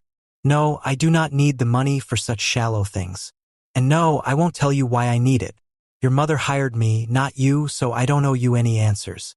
And just for the record, I hope you won't pass this shallowness to your kid. Kayla knew she'd been harsh with her words. In fact, she had carefully selected a variety of strong words. Turning on her heel, she rushed into the building, disgusted by the words that still echoed in her head. Ryan watched Kayla as she stormed into the building, her body tensed, mimicking the tightness of her fists. He felt bad for what he'd said, but he was also angry, astonished. That had been the first time someone had stood up to him. He knew he was in trouble. He'd never been at a loss for words. Never had he been so speechless in front of a person. A stranger, a woman. Sighing, he ran a hand through his hair and threw a thought at his mom, the sole creator of this entire situation. Why exactly had I agreed to this? Hey there. Did you know that we've other hot romances like this that we want to release? But we need your help. Subscribing shows us that you're part of our journey and allows us to make more of these stories at a higher quality. So please, my queen, subscribe to the Romancely YouTube channel now. Thanks. Now back to your story. Chapter 5. Kayla stared into the darkness, the duvet covering half her face, while she watched the shadows that played on the ceiling. Kayla could barely feel anything, too numb, confused and tired to even be able to fall asleep. Turning on her side, she studied the room, trying to adjust her vision and make out the outlines of the furniture scattered around the room. Of course, by now she knew every piece of decor by heart. After arriving at the house, she'd spent a good amount of time in her room, admiring the beautiful design. She'd been amazed by how classy everything looked, with the ivory bed covers and black painted wood. It was a simple yet luxurious design, fit for a family of their status. In fact, their entire house, or better said villa, looked like that. The exterior of the house was made of white stone, creating a sophisticated architecture for any sightseeing lover. To her disappointment, Kayla didn't get to fully admire the garden, too hurried to check her mother's and her own room, ready to get away from Ryan's company. She groaned as she remembered the conversation they'd had during the day. They had started so well, the small talk had felt so familiar and warm. But of course, he had to ruin it all like the spoiled brat he was. She needed some tea. It was the only way she could fall to sleep and get away from the chaotic thoughts that played at the back of her mind. Throwing the duvet off of herself, she swung her feet off the bed and into the slippers Meredith had given her. Tiptoeing, she found herself standing at the bottom of the stairs, trying to orient herself towards the kitchen. For a second she stood there, trying to take in the silence that lingered around her. It was warm inside, unlike her apartment. Funny thing with life was one day you could be feeling the chilly autumn air as it slipped through the crack of the windowpane, and then the next day, there you were, feeling the warmth radiated by the floor beneath your feet, your eyes being spoiled by the precious pieces in the space around you. As she stood there, lost in thought for the millionth time that night, she didn't feel or hear the shadow approaching her from behind. It slowly approached her, its hand hovering above her right shoulder, before touching it and making her jump. Kayla jumped and placed a hand over her hammering heart, her eyes wide as she stared at Ryan. What the dash, she trailed off, gulping as she tried to collect herself. What are you doing? Sorry, I couldn't sleep, so I decided to get a drink. He ran a hand through his already disheveled hair. A black shadow rested beneath his eyes, making him seem as tired as she felt. Same, Kayla confessed, her hand going to free her hair from the high ponytail that was suddenly making her head hurt. I guess you have company then, he said, a tired smile adorning his features. For some reason, Kayla no longer felt angry towards him, her mind too busy taking in his tired shape. His hair was tangled, pointing in every direction, and his shirt was wrinkled, loosely hanging around his body. So, what do you want to drink? He asked. To her surprise, he didn't walk towards the kitchen, but rather approached the wooden cabinet standing at one end of the living room. With a raised brow, she watched as he grabbed a glass from inside, along with a square bottle filled with a brownish spirit. With determined steps she walked towards him, her hand grabbing onto the bottle before he got to open it at all. With a shocked expression, he shook his head, taken aback by her gesture. But Kayla didn't allow herself to get moved by his expression. Instead, she grabbed the glass as well, placed everything back into the fancy piece of furniture, and closed the oval lid. "What are you doing?" he asked in a hushed yell. "It's past midnight." "How exactly is this going to help you sleep?" she asked, pointing at the wooden cabinet. He opened his mouth to answer, obviously meaning to throw another cocky answer at her. But she didn't allow it. She was tired and in no mood for arguments. So instead, she grabbed his arm and dragged him in the opposite direction, into the kitchen. "Sit," she ordered, pointing at the red stool, beside the marble table. With wide eyes Ryan watched as the woman moved around his kitchen. He could see she was unsure of what she was searching for, looking through the cupboards and drawers, searching for the things she needed to prepare God knew what. He would have objected, alcohol being his main nocturnal companion after all. But for some reason, the scene in front of him entertained him more. So he crossed his arms across his chest and leaned back into the chair, watching her as she moved around gracefully.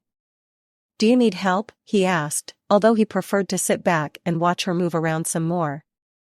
It was intriguing to watch her prepare the tea that was now boiling on the stove, and search through the fridge. "Nope." "Well, actually, yes." She peeked from behind the stainless steel fridge door. "Do you have any sliced bread?" "Second cupboard to your right," he answered, about to stand up and get it for her, but before he could make any move she'd already swayed her hips over there and grabbed it herself. He didn't have to wait long before he could enjoy the steaming vanilla tea and the grilled cheese sandwich Kayla had prepared for them both. Ryan was touched, amazed by how easy it was for her to act so naturally around people she didn't know. He admired that. In fact, he respected that. "Bon appetit." A soft chuckle escaped her lips before she took a sip out of the steaming cup of tea. "Come on. Are you waiting for a special invitation?" Ryan didn't hesitate any longer, and took a bite of his sandwich, surprised by how good it tasted. "Maybe, just maybe, this is better than my alcohol." They both laughed and continued eating, enjoying the nocturnal silence for a while. During that time, neither of them sank into thoughts. It was the first time in days since that had happened, and they couldn't have been happier. Kayla liked the way her mind was clear, every now and then her eyes glancing at the man in front of them. He was different, Kayla could sense that. The exact opposite of what he'd tried to look like the moment they'd met. She was unsure of why he wanted to look so cold and masculine. At the other end of the table, Ryan was thinking of her as well. His mind wandering back to the way he had insulted her earlier that day. He knew he owed her an apology, she wasn't like the other girls he knew, he was unsure of how he knew that but he did. Indeed, he may be naive in this, but what harm could there be in trusting her? "I'm sorry," he said, his lips parting on their own. Kayla looked at him, startled for a moment. At first it was clear she didn't know what he meant, but slowly, she understood, the memory of their fight coming back to her. "Don't worry about it." "But I should." "I was a dick. I judged you without any idea of who you are. And I am sorry." He looked at her for a few seconds, while she searched for a response. During that time, he took the chance to get a better look at her face. He'd admired her curvy body and beautiful color. She was indeed a true African-American beauty. As she sat in front of him, the artificial light of the lamp cascading over her, he got to see how plump her lips were and how a dimple formed on her right cheek whenever she talked or smiled. "My mother is sick. She's been sick for years now. And a lung transplant is her only chance. I was fired a while ago, not that I would have been able to pay the medical fees with that salary. Anyway, that's the main reason that I want the money. But of course, you were right too. I want a bit of luxury as well. I've been working, spat on and walked over ever since my father passed away, and I deserve better." Everyone treats me like shit because I'm poor, and so here I am, ready to sell my soul to the devil for a better life. I. Ryan was just about to get up and hug her, touched by the unshed tears that now stained her eyes, and by the deep sorrow and regret he felt. But he was unable to do that because before he was even able to utter a single word, the voice of his mother walked into the kitchen, making them both jump in their seats. "What are you guys doing?" Straightening, Kayla looked between Ryan and his mother, grabbing the cup of tea tighter in her hand, as if the warmth of the mug would protect her. She knew neither of them were doing anything out of the ordinary. Anything that would bring any source of judgment against either of them. But she couldn't deny the nervousness in the pit of her stomach that had aroused with the first word that opened Ryan's apology. "We couldn't sleep, so we thought tea could be a good idea," Ryan said nonchalantly, sipping his tea. "Would you like some?" Kayla asked, already getting out of her seat, ready to pour Meredith a cup of warm tea.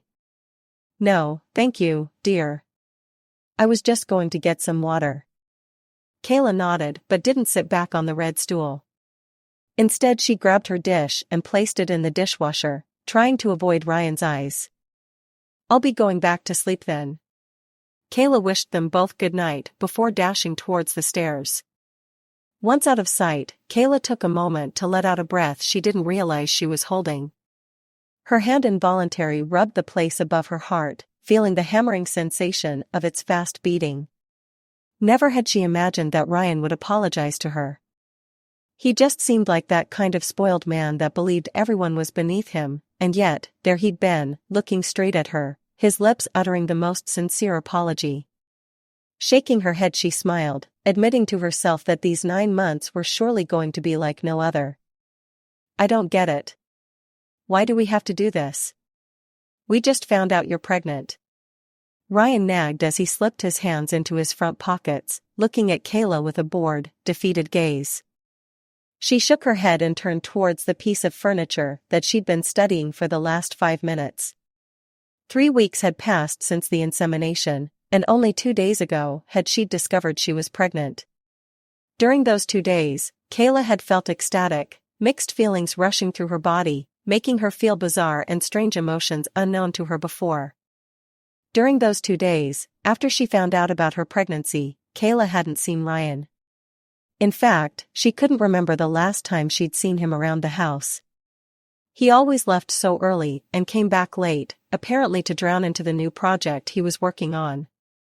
"Because your mother says so, and believe me, she's stubborn." "Like really stubborn," Kayla sighed, remembering all the nagging Mrs. Johnson has done. She wanted her grandchild's room to be ready in no time. She claimed that 9 months wasn't enough to achieve the dream room for her son's future child. And of course, she didn't want to get involved either, scared of the stress that her body would have to endure.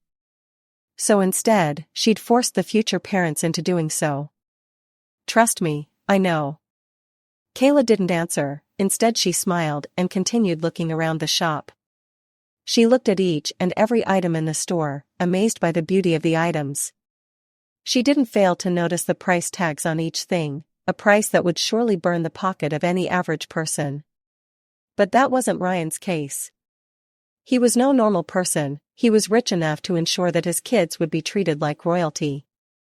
"You know, when I was younger and had a boyfriend, I always imagined that if I ever had a child, I would decorate a small room, with a lot of toys and cozy furniture.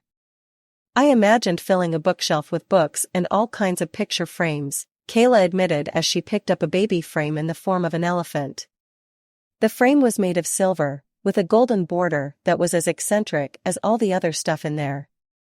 "Then let's do that." With a raised brow, Kayla turned towards Ryan, the corners of her lips tugging in a smile. He never failed to surprise her, breaking the icy image she'd had of him.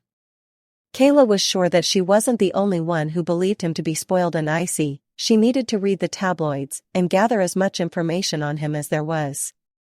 He was known for being a fierce businessman that had no time for women or even himself. And yet, there he was, being as kind as gentle as a man could be, breaking all the barriers that he'd supposedly placed around him. "Your mother specifically asked for a grand room. My vision is simple and well, not what she wants." A soft chuckle escaped her lips as she realized just how different Meredith and she had envisioned that room. Forget what Mom wants, this child has your blood, not hers. I'm sure she'll be happier with what her mother likes, he shrugged, speaking so casually, yet touching Kayla's heart in ways she couldn't describe. She? Well, I strongly believe my child is a girl, he proudly admitted. Kayla laughed as he inflated his chest, imagining Ryan as he spoiled his little girl. Being the kind of dad that would call his daughter a princess every chance he got. If you say so, she shrugged. And as for the room? If you're sure about it, I would be more than happy to have the privilege of transforming the room inside the house into the one I have in mind. But Kayla stopped as she looked around. This won't do. She nodded and grabbed onto Ryan's arm, dragging him out of the shop with determination. Where exactly are we going? Ryan had déjà vu somehow. He always found himself being dragged by this woman, and strangely, he didn't mind it at all. He liked the way the warmth of her hand seeped through his jacket, making the hair on his arm stand. But at the same, it scared him in foreign ways. That place is too fancy for what I have in mind. Not to mention expensive as hell. Who would pay that much money for things like that? Kayla now felt free to judge the shop. She was going to do things her way, she'd been given the green light after all. She felt relieved to be out of that absurd shop that felt like it had a price tag for the air you breathed as well. As for Ryan, he couldn't be more surprised. The women in his life had never been that humble. He was used to people who loved spending his money, who loved feeling the luxury of not having to look at a price tag while buying things they didn't need. With a dazzled glance, he watched Kayla, taking in the way her hair swayed around her shoulders as they walked down the street, to the still unknown location. So, I take it that your shopping went well? Kayla's mother, Tanya, said as soon as the two of them entered the house, their giggles filling the air around them. They stopped on the spot, Kayla smiling at her mother who was holding a glass of water, probably ready to return to her room. Her mother looked sick. Kayla couldn't fail to acknowledge that. But she wasn't as worried as she would normally be. Her surgery had been scheduled for the following month. So all they needed to do was stay strong and wait. With small steps she approached her, kissing the dry skin of her mother's cheek, feeling the familiar scent. It did, she said as she caught a glimpse of Ryan from the corner of her eyes. She was still unsure of why Ryan had given her the opportunity to decorate the nursery the way she wanted. But that didn't mean she wasn't touched. In fact, some foreign and bizarre feelings were brewing inside her heart whenever she looked at him. They were a mix of admiration, respect, and gratitude, but also something else she didn't quite understand. Or better said, she didn't want to understand. Did you take pictures of what you got? Meredith suddenly said, making everyone turn towards the stairs. With a smile she descended the stairs, a task that was a bit hard to execute in the tight, elegant black dress she was wearing. No, they hadn't take any. They'd both agreed that they wouldn't say anything about their choices until the furniture was due to arrive in 2 months. They didn't want to fight with his mother when she was only a few weeks into her pregnancy. By the time the furniture arrived, his mother would hopefully be fond of Kayla and wouldn't be as mad as she would normally be when things didn't go as she liked. Not that Ryan cared, as he'd told her already. Kayla turned towards Ryan for help, her hazel eyes seeking his protection. No, Mother. We got so carried away with the shopping that we forgot. Ryan's words slid off his tongue with ease, as he slipped his hands into the front pockets of his pants. I see. Well, not everyone can be as meticulous as I am, Meredith said in exasperation and ascended the stairs once again. Kayla rolled her eyes and laughed. Meredith was the kind of woman that was sophisticated and classy, thinking highly of herself. But still, she wasn't a snob. In fact, Kayla had grown fond of her, finding her attitude a bit amusing. How about we have some tea in the garden? Kayla finally said, feeling happier than usual. She looked between Ryan and her mother, waiting for a response. Mrs. Rogers. I hate to nag, but ever since your daughter moved in, she's been trying to fill me with tea, a drink that I am not that fond of. I'm scared. Ryan looked at Tanya with wide eyes, trying to look scared and frightened. They both knew he was referring to the day that Kayla hadn't allowed him to drink alcohol in the middle of the night, replacing the strong liquor with a cup of scented vanilla tea. Anyway, as sad as I am to miss a fine cup of tea, I have to go. A bit of disappointment filled Kayla's heart. Though she did want to have a bit of time with her mother. She wanted to talk to her, see how she was doing. Although she was more than sure that her mother wouldn't miss the chance to tease her about how close she and Ryan seemed. Sighing, she mentally prepared for the time she would have to prove to her that nothing was going on. Or so she thought. Chapter 6. 1 month pregnant. Kayla couldn't believe that 1 month had already passed since her life had begun changing. She looked in the mirror, her loose white shirt held with her hand just below her breasts, as she tried to decipher any major changes in her body. Not that there were many at such an early stage of the pregnancy. She rubbed the spot just beneath her belly button, her mind fascinated with the fact that a small human being was now inside her. Indeed, the thought alone made the hair on her arms raise in excitement. As she looked in the mirror, she couldn't help but notice that her eyes were no longer that dull, hazy color, filled with sadness and lacking light. They were now a brighter color that shone beneath the afternoon light. And she knew exactly why. She was happier. Her mind was no longer in a constant battle with her emotions. Her mother was about to get better. Her life was coming together. Everything was simply beautiful. It felt good not to have to worry about work, bills, and such.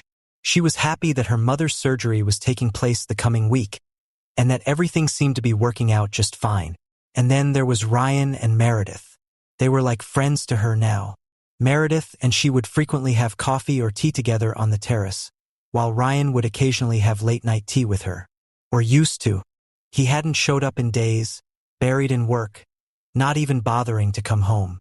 She'd asked Meredith about him the other day, but she just laughed and claimed that it was normal. Ryan loved his job more than anything in the world. He was proud of what he'd achieved. So working through the night was normal for him. Suddenly, the sound of the doorbell made Kayla drop her shirt and swiftly turn around. She had no idea who that could be.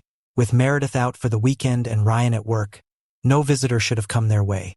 Shrugging, she slipped into the flip-flops she had placed by her bed a while ago and headed downstairs, careful not to slip as she hurriedly descended the stairs. "Coming!" she shouted just as she descended the last stair. When she made it to the large mahogany door, she curled her hand around the handle and struggled to open the heavy wooden double doors. "Hello, Mississippi. I'm from La Mason. I'm here to deliver the baby furniture you ordered a while ago." Suddenly, a smile crept onto Kayla's lips as her eyes diverted towards the large truck in front of the house. "Who is it, Kayla?" Her mother's weak voice came from behind, the sound of her footsteps as she exited the living room almost drowning out her voice. "From the furniture store. The baby's room is here." Kayla knew that being so excited would get her into trouble. She wasn't supposed to get this emotionally involved. But how was she to stop this growing warm feeling inside of her? How was she not supposed to love the small being that fed inside her, whose blood shared the very blood that ran through her veins? She didn't dare imagine the day in which she would have to hand off a piece of her. Not when she had been so involved in contouring the life that he was meant to have. But with a broken heart, she dared say that she had signed up for this sacrifice with her own hand. For the next couple of hours, Kayla watched with excitement as the men from the showroom put the nursery together. They followed her instructions perfectly, assembling everything right where she had envisioned it. Tears threatened to fall as she saw how a piece of her dream was coming true, all thanks to Ryan. He'd been ready to ditch his mother's high and fancy expectations to please her, a stranger. By the time the men had finished, the ivory room was exactly as she'd imagined it. A bed was set against a wall to her right, just below the clouds that had been painted earlier that week, while everything else had been scattered in a different direction. "It's beautiful," her mother said, holding on to her daughter's hand, not bothering to hide the mixed emotions that surged through her. "I just wish we were able to do this for my grandchild." Kayla didn't bother to answer to that, her soul wish being greater than that, being one that couldn't possibly be achieved. "Anyway, I'm going to grab a bite and then go to bed. It's been a long day." Only then did Kayla notice that the sun was setting, the orange colors that painted the sky penetrating through the windows of the nursery. She was hungry too and tired, but she wanted to finish off the nursery, needing the work to get her to forget the cloudy thoughts that hadn't given her peace that day. "Good night, Mom." She kissed her cheek and watched as she exited the room. After her mother was gone, Kayla took a moment to sit down and admire everything. Loving the way the simple white wooden furniture mixed with the beautiful mural Meredith had painted against the walls. Her gaze wandered back to the few boxes at one corner of the room. They were filled with decorations for the room, boxed away until the furniture was due to arrive. She was sure that if Meredith had been there, she wouldn't have hesitated to rip the boxes apart and scattering the toys and decorations around the room excitedly. But Kayla wanted to do things slowly, needing to enjoy every minute she had. Just as she was about to stand up and head to the boxes, a soft voice said from behind her, "I see the kids' things are here." For some reason, Kayla's stomach fluttered, feeling a slight trace of happiness. Turning around, she smiled, trying to keep her crazy hormones from blurring her judgment. "Yeah, I was just about to set up the other things we bought the other day. Need help?" Kayla was taken aback by his proposal, not expecting him to suggest it after a long day at the office. They both looked at one another, Ryan not sparing another second before rolling his navy shirt to his elbows. "I mean, this will be so much more fun if I don't do it alone." Kayla shrugged, happy with the way her voice sounded. Unlike her soul, it was smooth and settled, so sure of itself. The corners of his lips tugged as he shook his head and headed straight to the boxes. She watched as the muscles of his back tensed while opening them with his keys. "This is really pretty," he complimented, holding the lamp piece Kayla had bought. It was a beautiful piece that resembled a chandelier with hanging moons and stars. The moons were at different phases, painted with a shiny yellow color that was to radiate as soon as you turned on the lamp. The pieces were fluorescent as well, ready to entertain the kid if he woke up in the middle of the night. "Yeah, it reminded me of the one I had. Of course, I was much cooler, ended up having it throughout my teen years as well." Kayla chuckled, remembering how her mother never actually took off the decorations she had put up during her childhood. Of course, that was years ago, a different time. A time when she'd had a father and a healthy mother. After her father's death, they'd had to move to a cheaper and smaller apartment, leaving behind all the memories that would forever play at the back of her mind. "You think that's bad? At least that wasn't your choice. I had to sleep with Mr. Snuggles until I was 16. You chose to sleep with your bear until you were 16?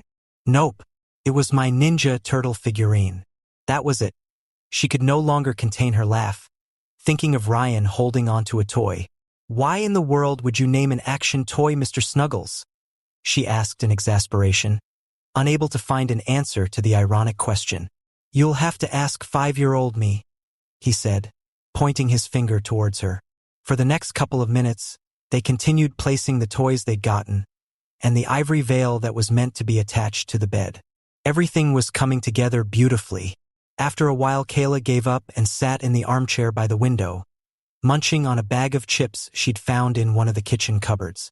She liked watching him work, the way his tongue licked the corner of his lips whenever he contemplated something, or the way he looked at her with worry as she inspected his work. It somehow warmed her heart to see him put so much effort into it. She knew he must be frightened, but he had a way of hiding it. "I'm starving," Ryan finally said once he'd emptied the last box. At that, Kayla hid the bag of chips behind her back, as if he hadn't noticed it by then, and said, "Me too." Ryan rolled his eyes and laughed, looking at her with a playful, disappointed look. "I am more than sure that you are not supposed to eat this much so early into the pregnancy." Kayla squinted her eyes and got out of the chair with a sole task in mind. Kick his ass. "What are you dash?" he started asking after seeing her grab onto one of the pillows from the kid's bed. With wide eyes, he watched her approach, cowering against the wall. "This is for making fun of me." She hit him across the chest, the fluffy yellow pillow in her hand, tickling him more than anything. "And this is for dash." Before she could hit him another time, he grabbed onto her wrists, pinning her against the wall with a swift move. That was the exact moment when everything went silent. The sound of their breaths the only thing hovering around them. The oxygen around them was suddenly non-existent, the air becoming heavy and thick. Kayla's lips parted as she gazed into those pools of blue. They were suddenly a shade she hadn't seen before, the color of a stormy sky. She could imagine a sky haunted by hovering gray clouds, threatening to stain its horizons. But that storm didn't scare her. Instead, it made her dizzy, her knees feeling weak and wobbly. She wanted to feel that storm, the wrath of the thunder and gusts of wind. The skin on her arms rose in anticipation as she waited for the hurricane that was to come. But as much as she anticipated the storm, as much as she would have loved to allow herself to get carried away by the gusts of wind that were to come, she couldn't allow herself to do that. She knew that she was sure to enjoy the ecstasy that was to come with the danger of those clouds. But she also knew of the damage that she would witness once the storm was gone. She knew that nothing good could come of it. So instead of leaning in and welcoming the passionately determined storm, she pulled away, looking away, afraid that she wouldn't have clear judgment for long. "How about we go make dinner?"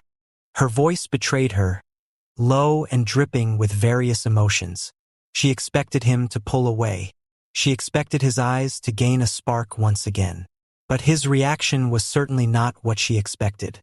Instead of pulling away, taken aback by her subtle and certainly not desired rejection, he slipped a finger beneath her chin, making his eyes meet hers once again.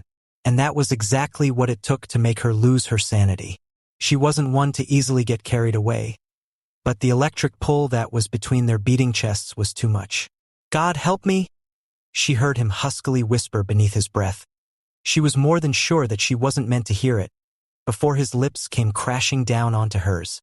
Ryan was as surprised as she was by his courage.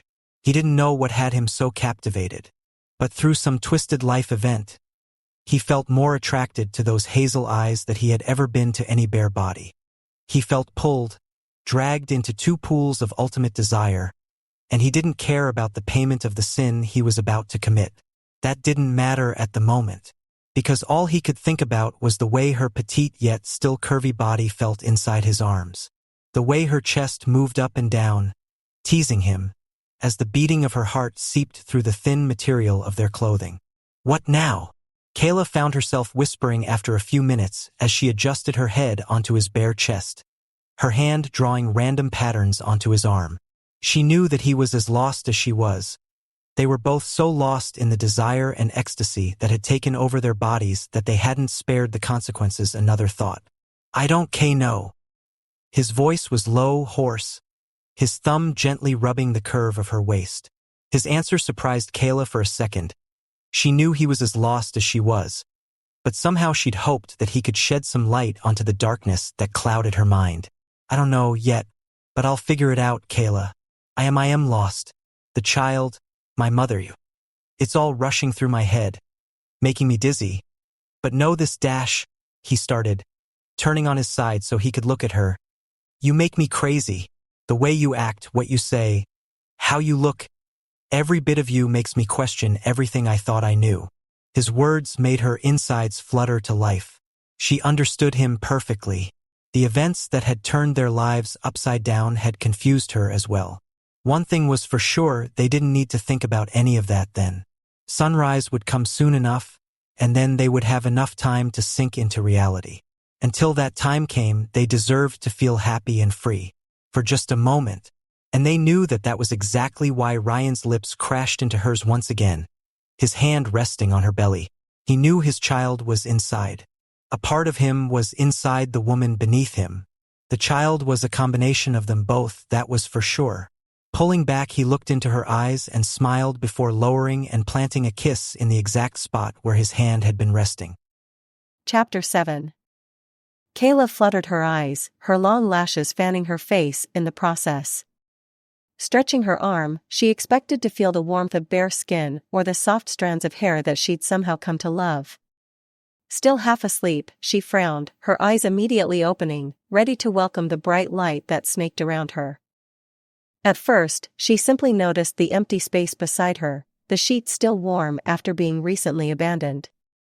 It took her a moment to hear the sound of running water, and noticed the steam that crawled from beneath the wooden door of the bathroom. For a second her heart had stopped, thinking that he'd left her as soon as the light of dawn had crept over the dark sky of the night. She'd been hurt for a second, the feeling of being used like a piece of cloth darkening her heart. But of course, she'd only been overreacting, her fears finding a sly way of taking over. Sighing, she sat up, using her right arm as support, while she held the bed covers tightly against her chest. The events of last night were replaying in her head, making her daydream for a few seconds. Every gesture, move, and feeling that had washed over her the night before now came rushing down onto her again. She knew that the second Ryan came out of the bathroom she was going to have to face reality. Their situation would be cleared and labeled. Saying she wasn't afraid or anxious about that would be a lie. In fact, it was the only thing that made her regret her choices. But still, she was old enough to be able to face the aftermath of her actions. And who knew, maybe the result wouldn't be as horrifying as the one she'd already played in her head. Wrapping the sheet around her, she stepped off of the bed, feeling the cool marble floor as it pressed against her bare feet. Walking towards the window, she rested her head against the windowpane. She watched as the gusts of wind outside brushed against the bare branches of the trees. A bird flew down, trying to search through the mud for a few seeds it could eat. It was only then that she noticed it had rained the night before. It was the first time she'd slept through a storm. It amazed her how the thunder hadn't woken her, bringing out the silent monsters that resided within her. A strange emotion coursed through her as she realized Ryan had been a cure for her greatest fear. She remembered seeking the comfort of her mother's arms when she was younger, hoping that she could calm her and make her fall asleep. But no, that had never worked, not even in the arms of the person she loved most. But life was strange, and in her case, it had chosen to give Ryan power over her. That was the only explanation she was able to find, otherwise she couldn't explain how he was able to make her unaware of the chaos outside with a mere kiss, with a mere touch. "You're awake?" The voice behind her made her turn, her lips parting as she took in the first glimpse of him. He was naked, only a damp towel draped around his lower half. She could see every single water drop as it dripped down his body, leaving a trail down his well-built chest and arms. His hair hung over his forehead in a mess, every strand choosing its own path. "Yeah. I just woke up," she said, a smile playing on her lips. She didn't move from where she stood by the window, she was unsure if she should. She was unsure of the decision he'd made concerning them, so until then she was to stay on safe ground, where she couldn't any mistake she would later further regret. "How did you sleep?" Kayla wanted to tell him about her fear of thunder, her ultimate phobia, and how he'd somehow managed to free her of it, even if only for a night. But she fought against that urge. Instead, she smiled and went to sit beside him, her head resting on his shoulder. She knew what she was doing was against the safe ground concept she'd come up with, but she didn't care. What could be worse than sleeping with him? Really well. "Me too." At that moment he wrapped his arm around her, bringing her closer to him, his head resting above hers as his thumb drew random patterns on her arm, making her sigh and close her eyes. It was the first time she'd felt so safe. She was unsure why she felt this way, but she did. And she didn't care. Suddenly his hand dropped to her belly, where it cupped her barely visible swell. "Still think it's a girl?" she asked. "I don't have a single doubt about it," he chuckled. Straightening, he pulled away from her, his arms now holding on to her shoulders, making her look into his eyes. They stayed like that for a second before he stood up with a sigh, obviously preparing for the talk. "Listen, Kayla." His voice was low. "Last night, it's not that I regret it or that I simply did it out of boredom, the way he started the conversation made everything clear. She now knew where he wanted to take the conversation. She knew the dark end that lay at the end of his poorly shaped speech. Inside, she felt like boiling lava, a mix of emotions radiating with disappointment in the lead. But on the outside, she kept her cool, not allowing a single expression to show on her face. She watched him with cool eyes, nodding as he searched for words, trying to sugarcoat everything that was about to leave his parted lips. "You don't have to sugarcoat it." I am mature enough to understand you don't want this to happen again. Which is more than fine. She stood up, smiling, looking him straight in the eyes as she lied about her emotions. He watched her as she reached for her clothes, ready to put them on, and eager to get out of that place. She felt a burden on her chest. And she needed to be alone in order to ease the tension in her body. Kayla, that's not dash. No, Ryan. Don't worry. You don't have to be careful with your words. After all, what you were about to say sounded the same as what I said. In a way or another. Ryan wanted to say no, to ease the anger and pain she surely felt inside. But he couldn't. She was right in a way. He'd intended to say something similar to what she had said. But it was only after she'd said it that he realized how much of an ass he sounded like. He'd used her the night before, he'd been eager to release the sexual tension between them, too blinded to realize the choices he would have to make. But what else was he to say? He himself was confused, and at the moment running away seemed the best solution. So that was exactly why he remained silent. Watching her as she got dressed, knowing deep inside that he'd been a total disappointment. She watched him with her hazel eyes, probably hoping that he would prove her wrong. Neither of them even dared to think of something more, yet each of them wished someone would say something that would give them the courage to dare to do it. They needed the push, the spark of courage. But they didn't get it. At the moment, even that simple thing was a bit too much to ask for. And don't worry. I'm still the surrogate mother, your employee, so nothing will change. He could sense the hidden bitterness in her words, but even then he remained speechless, watching her as she left the room, leaving him alone, vulnerable to the thousand thoughts in his head. Work. He needed work. That was his only chance, it was the only thing meant to save him from the situation he'd gotten himself into. A few days later, Kayla wasn't done with drama or worry. Only this time she was worrying over something that was a bit less silly than sleeping with the man who hired her to be a surrogate mother. Only the memory of that made her feel the need to kick her own butt, angry that she would ever allow herself to be put through that. She didn't regret sleeping with him in particular. She liked him, she was attracted to him, but that in itself didn't make it right. Shaking her head, she decided not to go over that again, it wasn't worth it. She'd had 3 solid days to regret and think about what had happened. In the beginning, she'd worried that seeing him around the house was going to aggravate her shame. But it had gone smoother than expected. Mostly because Ryan hadn't come around until he was sure they were all asleep. She'd asked Meredith about it, trying to sound casual, and it turned out he was using work as a fine pretext for his actions. But she knew better. He was beating himself up over their night together too. Sighing, she ran a hand through her hair and looked at the surgery room door. Knowing that her mother was there, lying on a table unconscious, drove her crazy. She felt like crying until she knew that her mother was well. But she needed to be strong, her mother had no one other than her, so she needed to be strong for her. She wished she had someone beside her to hold her hand and tell her it would all be fine. She needed someone just as bad as her mother did. But they were alone in this. No one in their life cared enough to be by their side when they needed it most. Meredith had said she would visit them in the morning, and she appreciated that.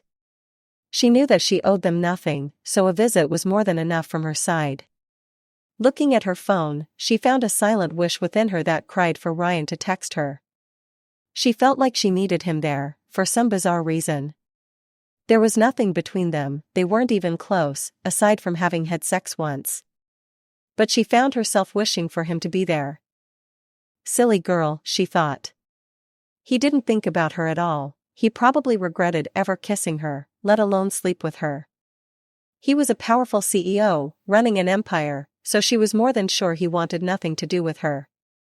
He was probably seeing some beautiful girl, an heiress to some grand company. That thought made her heart clench, but it probably was the truth. She wondered if she would ever find someone who would love her unconditionally, who would be ready to do anything for her. She wanted and dreamed about that. But she didn't know if life had anything like that in store for her. She hadn't gotten any sign of such a thing until then, and she somehow couldn't imagine getting one anytime soon. But who knew? Life was unexpected, her mother and she may have a wonderful future in store for them, one they had no idea of. With that thought in mind, she thought of her mother once again. Sighing, she leaned against the wall and prayed. She didn't know what else to do. God and her father were the only people that could be by her side on such a day. Ryan sighed and searched through the pile of papers for a specific paper, feeling as if he was losing his mind. He ran a hand through his hair in frustration as he looked at the scattered papers and folders around his office. He was stressed, extremely stressed, and tired. He longed for a free day, and a hot shower, not to mention his warm bed and fuzzy pillows. But he needed to keep going through the papers. He needed the work, otherwise he would surrender to the thoughts and memories of that intimate night once again. He feared that if he surrendered to those thoughts again, he wouldn't find a way to the surface and would end up repeating it. He wasn't a fool, he knew he couldn't keep it up for long. But he was ready to keep going as long as he could. Just as he was about to reach for his mug of cold coffee, his phone started ringing, the music echoing around him, making him jump for a second. Sighing, he looked around the empty office and slid his thumb across the screen, dragging the green button with it. "Yes, Mother?" he asked, rubbing a hand over his face. He knew that his mother was probably calling to nag and talk him into going home. He even contemplated for a second whether he could ignore her call. But he knew better. He knew he couldn't run away from them. He may be able to hide, but running was an entirely different story. "Where are you, darling?" Her voice came from the other end, making him roll his eyes. She knew exactly where he was, so asking that had another meaning. "Get your ass home." Yes, she was indirectly saying that. "I'm at the office, and I have a lot of work." "Did anything happen?" he asked as he drew random lines on a blank paper, trying to keep his hands busy as he went on with the empty conversation. "No, I just want you to come home, darling. I'm all alone here, and you know how much I hate having dinner alone." Frowning, Ryan stood up. Where was Kayla? Why was she alone? He hated having Kayla out on her own when the night was nearly setting. It made him worry, and he had enough on his mind already. "Why, Mom? Where is Kayla and Tanya?" He added the last name as he realized just how suspicious he sounded. He closed his eyes and rubbed the bridge of his nose as he waited for an answer, already too tensed and tired to keep going through the papers. "You forgot?" "Forget what, Mom?" He searched his mind for an answer, trying to remember what had slipped his mind. But no thought or memory caught his attention, making his evening even harder. "Today is Tanya's surgery. Kayla's in the hospital with her. Now, are you coming or not?" He could barely hear what his mother was saying after the first few words. How could he forget about that? Kayla had been going on and on about that surgery, and he knew she had no one. So how could he have been so foolish? She needed him, he was sure of that. Well, not him, but someone to be there by her side, to hold her and tell her everything was all right. "Ryan? Are you still there?" It was only then that he remembered he was still on the phone. Sighing, he looked around and stood up from his desk, preparing to hang up on his mother. "Yeah, Mom, I have to go." He could hear her wanting to protest, say something that would talk him into going home, but he didn't wait for it. He pressed the red button and slid it across the screen, before grabbing his coat and rushing out of the office. Ryan didn't remember most of the trip, but he somehow found himself in front of the local hospital, already walking towards the large glass doors of the entrance. He didn't know where Kayla was, or how he was going to explain his presence there, but those were all minor things. For now, he just wanted to be there for her, and he was going to do that whether she wanted him to or not. As soon as he entered the hospital, he noticed the reception desk in a far corner. Rushing over there, he breathlessly leaned against the counter and looked at the old woman behind the desk. The woman was about 40, her small eyes hidden behind a pair of glasses. She adjusted the glasses and looked at him with raised brows, clearly curious about his rush. Ryan sighed and straightened up before saying, "I am looking for Tanya Rogers?"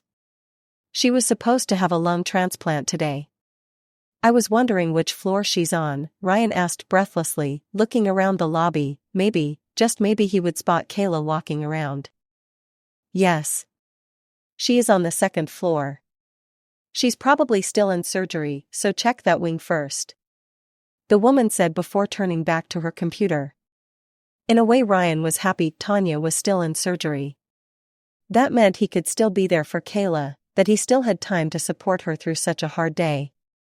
Rushing, he didn't wait for the elevator, instead he took the stairs, taking 2 steps at a time. He jogged through the hallways, his eyes frantically searching for one particular face. And when he found it, he no longer knew what to do. He'd been rushing to reach her side as fast as possible, but when he finally spotted her, he didn't know what to do or how to approach her.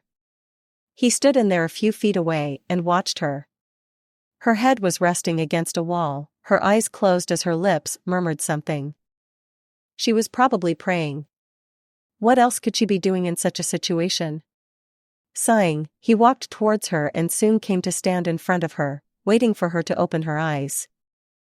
As she prayed, Kayla suddenly felt something hovering above her. The light that previously shone on her face was no longer there. Frowning, she opened her eyes, exposing her blurry, tearful eyes. It was at that moment that she could no longer breathe, her mind going blank as she looked at the man in front of her. She looked at Ryan through her blurry vision, no longer able to hold her tears back. She allowed them to freely slide over her cheek. She didn't know what he was doing there, but she didn't care. She needed to feel his arms around her, she needed the comfort, and she no longer cared about acting rationally. So she stood in front of him, silently asking him for an embrace. And so he obeyed. Without a single word being uttered, he wrapped his arms around her, and allowed Kayla to sob into his shirt. They stood there for a few minutes, not saying a word but simply holding on to one another. There was no tension between them. On the contrary, they were both oddly comfortable. Kayla sobbed and cried while he gently caressed her hair. They stayed like that until a doctor finally emerged from behind the 2 glass doors, making them both jump and breathlessly approach him. "Are you Ms. Rogers?" the doctor asked, holding his hat in one hand. Kayla couldn't answer, so Ryan did instead, his arm still wrapped around her waist, trying to support her body and prevent it from buckling under its own weight. "Your mother is fine. We'll be escorting her to the ICU in a few minutes. The surgery went according to plan, but we will keep monitoring her over the next few days." Relief. That's the exact word that could describe Kayla's feelings at that moment. Her mother was fine. All those years of worrying and crying were over. They could both finally breathe with ease. Smiling, she turned towards Ryan and then back to the doctor. The happiness she was feeling was overwhelming. "Thank you, doctor," she finally said before she watched him leave. Now that her mother's condition was taken care of, she could finally reflect on what had been happening over the last hour or so. And she could feel the mix of emotions as it lashed back at her. She could barely look at Ryan now, and the feeling of his arms around her felt like fire. Gently, she moved away, shyly gazing at him from beneath her lashes. "Sorry for earlier. I was She didn't know what to say, there was no excuse for her actions. And Ryan knew that too. They'd both acted on their feelings, and there was nothing wrong with that. Not in such a situation. "No, Kayla. Don't say anything. I came here to support you. And this is a way of me saying I'm here whenever you need me." Those were simple words, but they meant the world to Kayla. It had been so long since someone had offered their unconditional support to her. Those words made her tear up, but she smiled and nodded, once again wondering how she could have been so lucky to meet someone like Ryan. Chapter 8.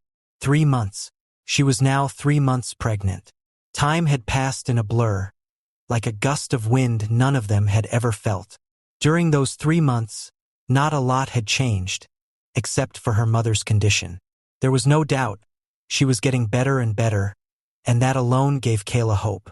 She looked at her mother from across the counter, watching as she was cooked her special dish, laughing at a joke Meredith had just said.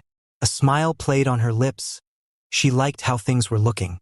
Meredith and her mother were close now, even sharing unfortunate events from their marriages. It was probably the fact that they lived together that brought them together, or maybe the things they had in common. Kayla was unsure, but she liked it. Glancing at the clock, she realized that it was time to get ready for the gala Meredith had forced her to attend. She claimed that it was important for Ryan to have us there, his mother and her both. She was unsure of why Meredith believed Ryan would ever need her there. It wasn't like he cared that much about her. She'd enough proof to believe that. After their time together, Ryan even stopped coming home during the day. He made sure to come in late and leave as early as possible, only staying in when he needed to work from his office at home. She hated to admit it, but she made him uncomfortable in his own home. She was sure that he regretted the events of that night, but she couldn't get her head around the reason he was acting so childishly. In any case, she had time to get used to the idea, and after a while she'd stopped caring. She'd taught her heart how to stop beating harder whenever she heard his name, and her mind to stop thinking about him whenever a bolt of thunder crossed the sky. It was a difficult matter. It was like trying to control the demons that lived within your head no matter what. But somehow, through some unknown power, she managed to do it. She was happy that she was going to attend a fancy dinner. She didn't yet know where it was going to be held, but she was more than sure that they'd chosen one of the most elite restaurants in the city. But still, that also meant she was going to be close to Ryan again, standing by him the entire night. She also feared that people would come and ask about her pregnancy and how it felt to carry a baby for him. It wasn't that she was uncomfortable about her pregnancy.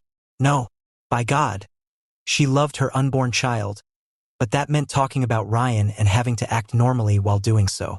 Sighing, she stood up, her action making both women turn towards her. A sudden silence filling the kitchen. She returned their puzzled glance for a moment and wondered if they'd truly forgotten about the dinner they were supposed to attend. "I'm going to get ready," Kayla said, looking at Meredith with an expectant gaze, trying to silently question whether or not she would get ready for the dinner. "Oh yes, my dear. I forgot to tell you. I don't feel very well. I'd like it much more if I spent the night at home chatting with your mom than in a room filled with snobby old men. So I think I may skip. But Ryan's expecting you. Could she even cancel going to one of her company's events? And even if she could, didn't she want to be there for her son?" Kayla wanted to be there for him. After what happened at the hospital, Ryan kept late at work, ignoring her. But she no longer cared. He'd been there for her when she needed him most, supporting her through the hardest day of her life. So she made a promise to herself that she would do the same for him. That was why the dinner she was to attend was far more important to her than a simple fancy event. "Oh, trust me, he won't even notice. Besides, even if he does, you'll be there." She moved her hand in a dismissive way, returning to the conversation she was having with Kayla's mother. Rolling her eyes, Kayla sighed and went inside her room. She stood there for a second, trying to decide where to start, before deciding that a bath was her best option. 2 hours later there she stood, gazing in the mirror, proud of her work. She'd managed to style her hair into perfect curls that cascaded down her bare body, framing her body to perfection. Her eyes were now under the influence of a perfectly executed smoky eye and winged eyeliner that made her hazel eyes pop. The red lipstick she had on was the exact match to her dress, a dress that smoothly hung around her body, accentuating her small baby bump. A soft knock from outside the door made her head turn. Turning on her heel, Kayla slightly approached the door, before standing there, watching as the knob turned before she could say "come in." Her mother's head peeked from behind the door, her eyes immediately warming when she laid eyes on her daughter. The tears in her eyes spoke millions. She was proud of her daughter, simply loving the woman into which she was turning. Tanya had already told Kayla that she'd never once imagined that she would be living like this. Of course, she blamed herself for letting Kayla agree to such a job, but at the same time, she'd accepted the journey they were taking. "You look beautiful," her mother whispered, her arms immediately wrapping around her. Kayla didn't get to thank her. Her words stuck in her throat, touched by her mother's gesture. "Anyway, no time for this. Ryan's here, he's waiting outside in the car." "Don't make him wait," she said as she dried her tears. Her heart fluttered for a second, wondering if he would appreciate the effort she'd invested in her look that night. She wanted him to remember the night they'd spent together a while ago, and regret every moment he spent outside the house trying to ignore her. But at the same time, she didn't want him to feel any of those feelings. She just wanted them to be the way they used to be. She wanted to drink late-night tea with him again, and have small talk like they used to. She couldn't make up her mind about what she wanted most. So instead she nodded and kissed her mother on the cheek before heading out the door. Outside was beautiful. The darkness of the night had just settled, leaving everything quiet and peaceful in its wake. The cool air kissed her exposed skin, and she realized she should have grabbed a coat for the road. From where she stood, she could see the shape of a man leaning against the car. He was scrolling through his phone, the light illuminating his features. That was not Ryan. She knew the man, though. He was the driver Ryan sometimes sent to pick his mother up when they went to business dinners and such. She should have expected him, yet she hoped that he would be the one who would welcome her. "Hello, Mississippi. Mr. Ryan sent me to pick up his mother and you," the man said as soon as he caught a glimpse of her. He looked behind her, probably searching for Meredith. "Mrs. Johnson will not attend." "I'm the only one," Kayla said, her thoughts still lingering on Ryan. She wondered if he would be there when she arrived. She wanted him to be there, because otherwise she would be alone, with no one to guide her through the gala. Kayla had felt it when they had taken that first turn, but she didn't believe that life could be so sneaky and twisted. She watched from behind the window as they neared the restaurant in which she'd worked.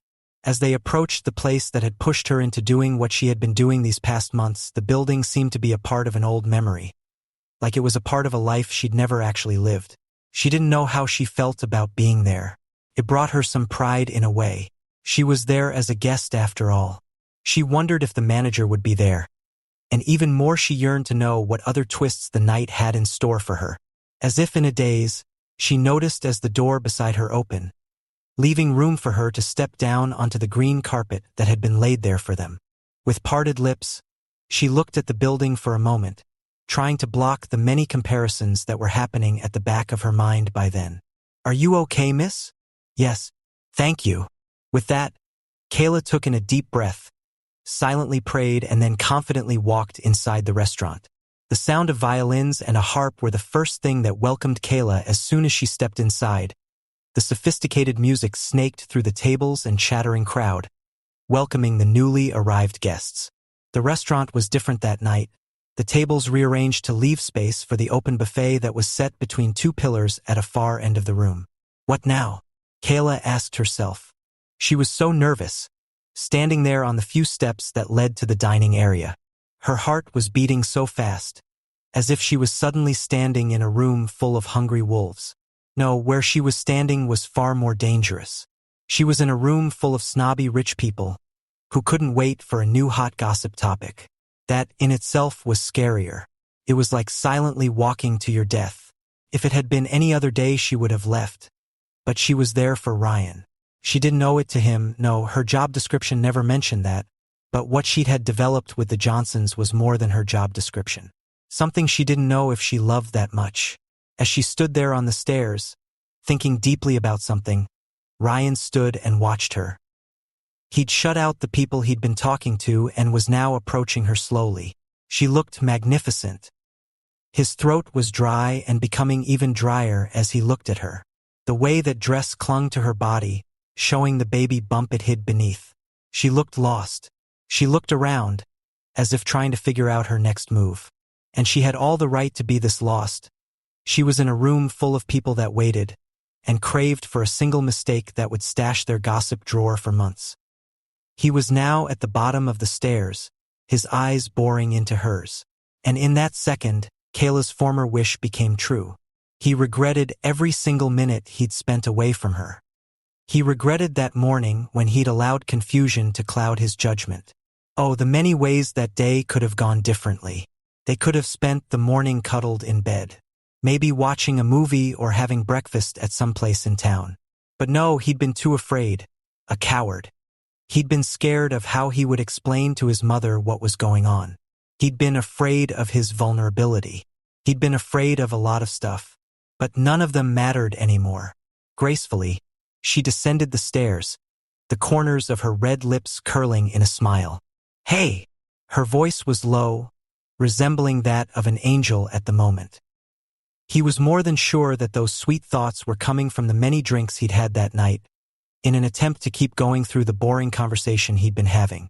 But still, doesn't a drunken man always tell the truth? He opened his mouth to say something back to her, but that was when a hand suddenly curled around his arm and tugged at it. Sabrina, the woman who had been trying to cling to him ever since he'd started a partnership with her father. She had amazing timing. He expected her to say one of her usual greetings of how she's been searching for him or how much she's missed him. But no, instead her gaze was stuck on Kayla, a sneer planted on her lips. "You!" Sabrina's voice was low and venomous, her eyes watching Kayla as she came to stand in front of them. "I see they haven't gotten rid of you yet," the blonde woman said, her fingers sliding between the strands of a fallen lock, swiftly pinning it back in place. "What I don't understand is why you're dressed like that. I'm sorry to tell you, but even in such a dress you still are a clumsy waitress." Her words were bitter, as if Kayla was an old enemy of hers. What Kayla couldn't understand was why the woman would hold such a grudge against her. It wasn't as if Kayla had purposely spilled the wine on her that night.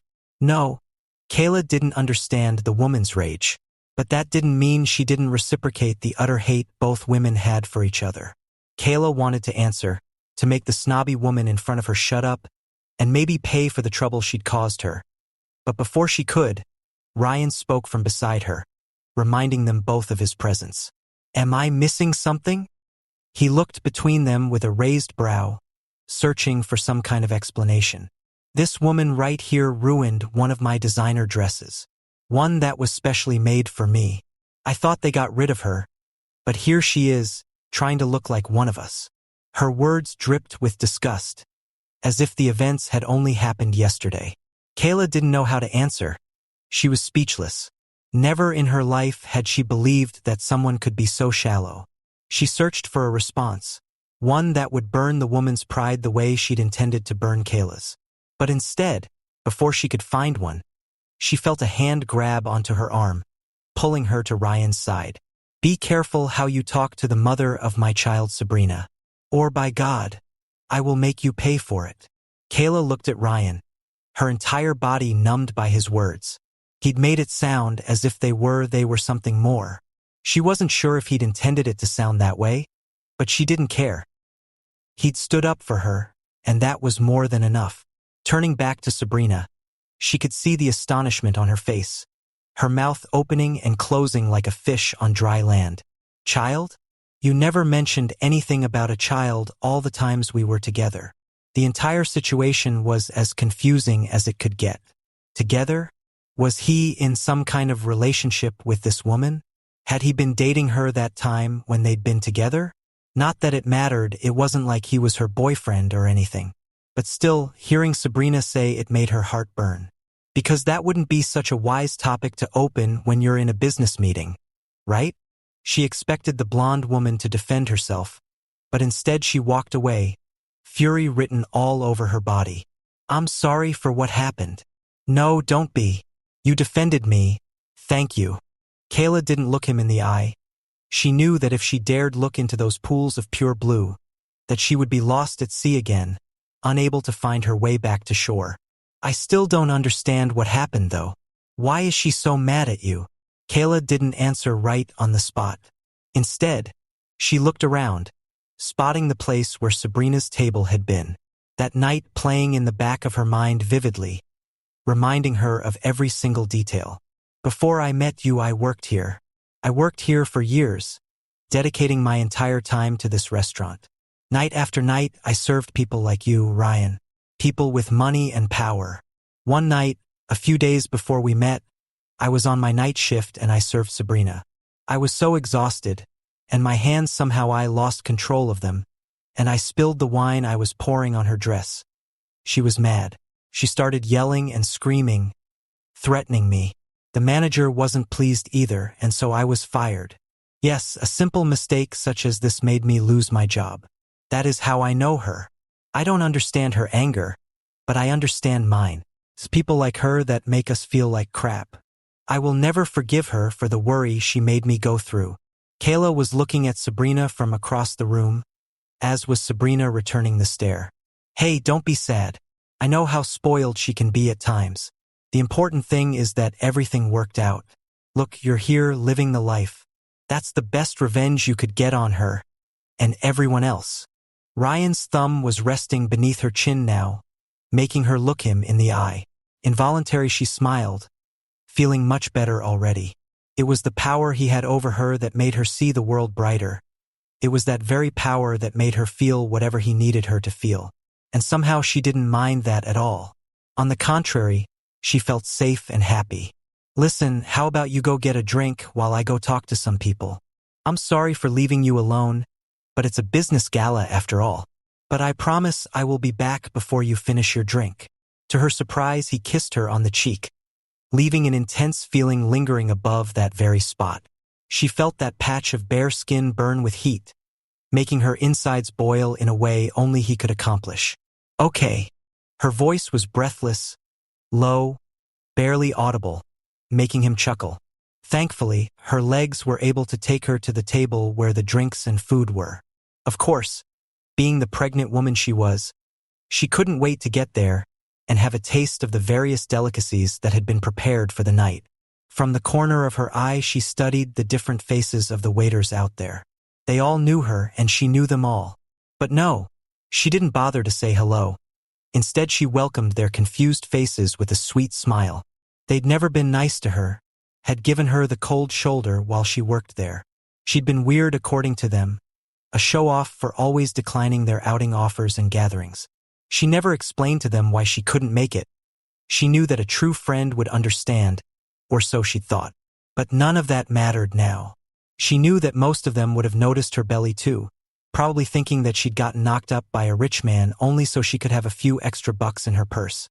Rolling her eyes, she looked at the buffet, tapping her chin with her finger as she tried to decide what exactly was she craving. She felt like eating something salty, maybe some pickles. The decisions were too hard. So we meet again. That voice, she would recognize it anywhere. The sound of it alone made her feel disgusted and low. She felt the hair on her bare back raise, while her hand stopped in midair, just as it was about to reach for one of the water bottles set on the middle of the table. Frowning, she turned around, leaving her plate on the white tablecloth. Her head was high, her eyes as cold as ice, as she looked into the eyes of the man that had managed to disgust her deep in her bones. What do you want? Oh, feisty are we. I don't want anything, doll. Just happened to be in the same place as you. The way he looked at her made Kayla sneer. He stood beside her, popping a piece of grapefruit in his mouth as he smiled. Good for you. Kayla attempted to walk away, feeling too sick to eat anymore. But no, that night had to be even more dramatic. It was as if karma was sending all her enemies her way. In fact, she expected to see her middle school frenemy popping around the corner, calling her four-eyed Kayla. Turns out you're not as gracious as you wanted to be. Seeing how you banged my boss and everything. It was obvious now, Ryan had told no one about the surrogacy. And she couldn't be happier. Despite the accusations thrown her way, she felt proud to be considered someone that was worth Ryan's attention. He was a man, unlike the pig in front of her. Must be really hard to be rejected, huh? Well, get used to it. Few women find pigs attractive. She saw the way his face went red, a vein on the corner of his forehead popping as his fists curled. He wanted to say something. It was obvious from the way he leaned forward, unable to take the blow that was just sent towards him. But no, Kayla was meant to win that night. She was meant to show her worth and make everyone regret ever treating her poorly. And just as she hoped, Ryan was the one to make sure of that. Is everything okay here? Ryan's voice interfered as his gaze moved between them. His right hand was gently resting on her back, clearly marking his territory. Couldn't be better, Caleb said immediately, obviously afraid of what might happen if he was caught insulting his boss' new woman. Rushing away, he got lost in the crowd, leaving both Ryan and Kayla once again. Are you okay? Kayla contemplated whether or not to tell him but decided against it. She didn't want to ruin his night further. Yeah, we were just talking. I see. Well, as promised, I'm here. So, shall we? He moved his hand towards her, extending it so she could entangle her fingers with his. Kayla was touched by the way he asked her to dance, feeling like she was living a true fairy tale. It was obvious by then that her wish had been granted. That somehow, with her bright smile and red dress, she'd managed to tame Ryan's heart, craving her name onto it. And once again, she didn't know how to feel about her achievement. So, you and Sabrina, huh? The words were out of her mouth before she knew it, slipping off her lips like oil. She regretted them the minute they were out, of course, but was still curious about the response. Oh no, she's just the daughter of a very important partner of mine. His words were precise, making sure he was clear about the situation. A sudden wave of relief washed over her, weirdly making her smile. Thinking about Sabrina, she remembered once again how he'd stood up for her, her body warming up to the idea. Thank you, she found herself whispering as they danced around the dance floor, their feet moving mindlessly on the marble floor. She didn't know what she was doing, but she allowed Ryan to lead her, feeling the way his body guided hers. What for? He looked confused, his brows knitting together as he twirled her around. After the twirl, she leaned against his chest once again, feeling his heartbeat as it slipped through their clothes. For defending me tonight. She felt naked as she said that, as if her soul was standing in front of him. She'd forgotten what it was like to be taken care of. She'd longed for that feeling for so long, and now that she'd had a taste of it, she didn't know what to do with it. She was scared. Kayla, I care about you. I told you, I'm not sure how to react to it, and that's why I may seem like a coward to you. But know that this is not a game to me. She nodded and placed her head on his shoulder. She knew what he meant, and she was glad he felt the same. For a while, she enjoyed the way her head felt on his shoulder, as if she was the missing piece of the puzzle. It made her insides flutter and her mind to go wild. You know, this reminds me of a day when my father was still alive. He took us to the countryside where I met a boy. We were there only for a week, but somehow he managed to convince me to sneak out so we could go to a dance together. My dad was so mad. She laughed as she remembered that day. But he didn't punish me like a normal dad would do. Instead, he went to the dance as well and brought Mom with him. They made a fool out of me there. That was their sole purpose, of course. I'm sure you learned your lesson, huh? Yep. They both laughed for a moment, not even noticing when the song had ended. Pulling back, they didn't have to say another word. They both felt the electrifying wave that washed over their bodies. They knew it was too intense to fight against it, too furious to go back. So instead, they rode the wave, allowing themselves to get carried away. Shall we get out of here? Chapter 9. Inside the house, they snuck through the empty hallway to his room, once again too carried away to care too much if they got caught. Kayla held her heels firmly in her hand, tiptoeing her way behind Ryan, her eyes scanning the area to make sure that no one was around. As soon as the bedroom door was closed, Ryan didn't wait another second. We did it again, huh? She said after a few minutes of silence, her thumb gently stroking his chest. I guess so, he responded, a wide smile plastered on his face, as he reached to plant a gentle kiss on her lips. You know, I never asked you. Are you afraid? Afraid to be a parent, I mean. With an impressed gaze, he looked at her, taken aback by her question. Never in his life had anyone asked him if he was afraid. Being afraid was an unwanted trait in his family. He'd always hidden his fears from others. And now, when in front of her, he didn't want to hide it anymore. Somehow, he felt okay to show it.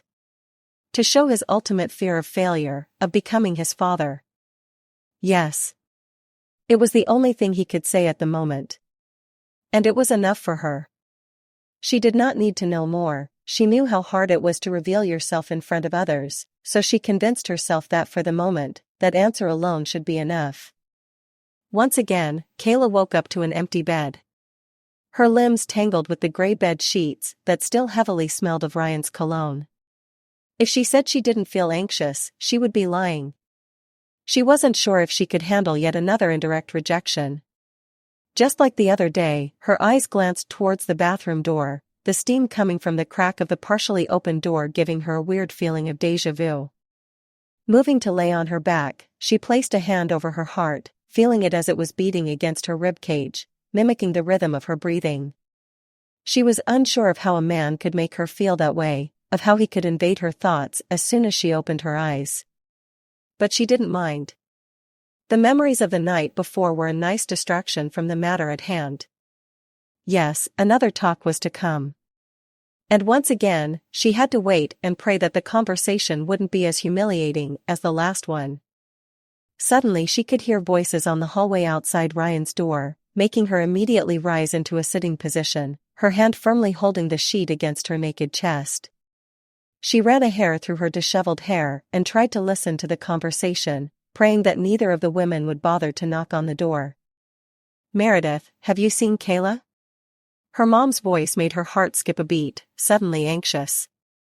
She hoped that Meredith would say something that would make her mother's search come to an end. Maybe she's in the garden? She could barely hear their voices, but what she heard was enough to make her breathe in relief. After that, the voices ceased to exist, making Kayla believe that they'd left. She knew that what Ryan and she were doing was dangerous. They risked creating a very unpleasant situation. To them, messing around wasn't so bad. They knew how burdensome it was to feel the sexual tension and be unable to release it. Even though it always led to an unpleasant scene in the morning. But their mothers wouldn't understand. No, they would surely disapprove of them sleeping together, especially since she was pregnant. She knew that having sex didn't affect the baby, but their mothers had another mentality, and if they believed they were risking the baby's life for mere entertainment, they were going to be mad. Sighing, she grabbed Ryan's shirt off the floor and put it on, wrapping the wrinkled piece of cloth around her bare body. She smiled as she smelled the collar, seeing a stain from her red lipstick there. She was growing impatient, unable to wait for him any longer. Walking across the room, she marched immediately into the bathroom, her body being welcomed by the warm steam immediately. To her surprise, he wasn't in the bathtub anymore. Instead, he was just wrapping a white towel around his hips. A grin spread across his lips as he saw her, as he dried his hair with the corner of another towel. Her throat was dry, the drops of water that fell from his hair and onto his shoulders were too much to handle. "Wanted to join me? I would be more than glad to have a second shower." His cocky response made Kayla roll her eyes and slap him across the chest as she fought the smile that was just about to curl upon her lips. "They were searching for me," Kayla said, making him pull away and look at her with more attention now. "I heard my mother asking yours about me." "Well, I guess we should get going then. I have to go anyway." She felt a bit disappointed with his answer, hoping for something else. She didn't know what she wanted exactly, but she knew one thing: she'd hoped he would stay. She'd hoped he would stick around for breakfast, maybe for lunch too. She was just afraid that he would disappear like the last time. Drowning himself in work just so he could ignore her. Oh. That simple syllable left her lips, expressing her emotions perfectly. She wanted him to know that this wasn't the way this time should have ended. "No. This time I am not disappearing. I promise," he immediately added, as if only then realizing what he sounded like. "In fact, I have something to prepare. I'll be back by tonight." The way he said it made Kayla curious. He seemed in a rush, suddenly excited, as if remembering an important event for the day. Ryan knew he sounded weird, but the thing he had to do was important for both of them. The night before, after she'd fallen asleep in his arms, he'd remained awake, unable to fall asleep. So he'd thought. He'd surrendered to his thoughts and ideas, allowing them to consume him in every way possible. In that way, he'd relived the dance and their time together, again and again, analyzing every aspect of every conversation they'd ever had. And so, by doing that, he found himself smiling as he remembered her story about that barn dance. And how embarrassed she might have felt, but it was awful memories like that made you appreciate your past. She seemed so happy when she'd remembered that, as if she was suddenly brought to life. That thought gave him an idea. He wanted to explore what they had. He wanted to know more stories like that. He wanted to know more about her. He wanted to consume their weird relationship and allow it to burn him completely. And to do that, he needed to work for it. And he knew exactly where to start. And he needed to immediately leave if he wanted to start right away. He knew she must have been disappointed, and she had every reason to be. But it would all be worth it. She would forgive him in no time. A few minutes after he walked out of the room, fresh and well-groomed. Ready to clear the way out so Kayla could get out as well. He chuckled as he thought of how silly they looked, sneaking out of each other's rooms like teenagers. She was pregnant, for God's sake, what difference could having sex make? Soon enough they weren't going to have to sneak around anymore, not with what he had in mind. Not if what he was thinking of went well. Mrs. Rogers. Ryan called as he saw Tanya come inside the house. Ryan, hey. Have you seen Kayla? I searched for her everywhere, but she's nowhere to be found. Ryan felt amused, if only she knew. No. I haven't. But we both came in together yesterday, so she's fine. Maybe she went for a walk. It was obvious that her mother was a bit skeptical. But she decided to keep her doubts inside. A wise idea if one had to admit. Okay then. Why did you call me? She asked, crossing her arms over her chest while eyeing him curiously. Ryan suddenly felt intimidated, no longer looking at Tanya as the mother of his employee. She was more than that now, and he felt the burden of that clearly. He wondered if Kayla felt the same way around his mother. But then again, why would she? She was impossible to dislike. I wanted to ask you something. About Kayla. And what is that? Okay, this was going to be harder than he imagined. He now knew that for a fact.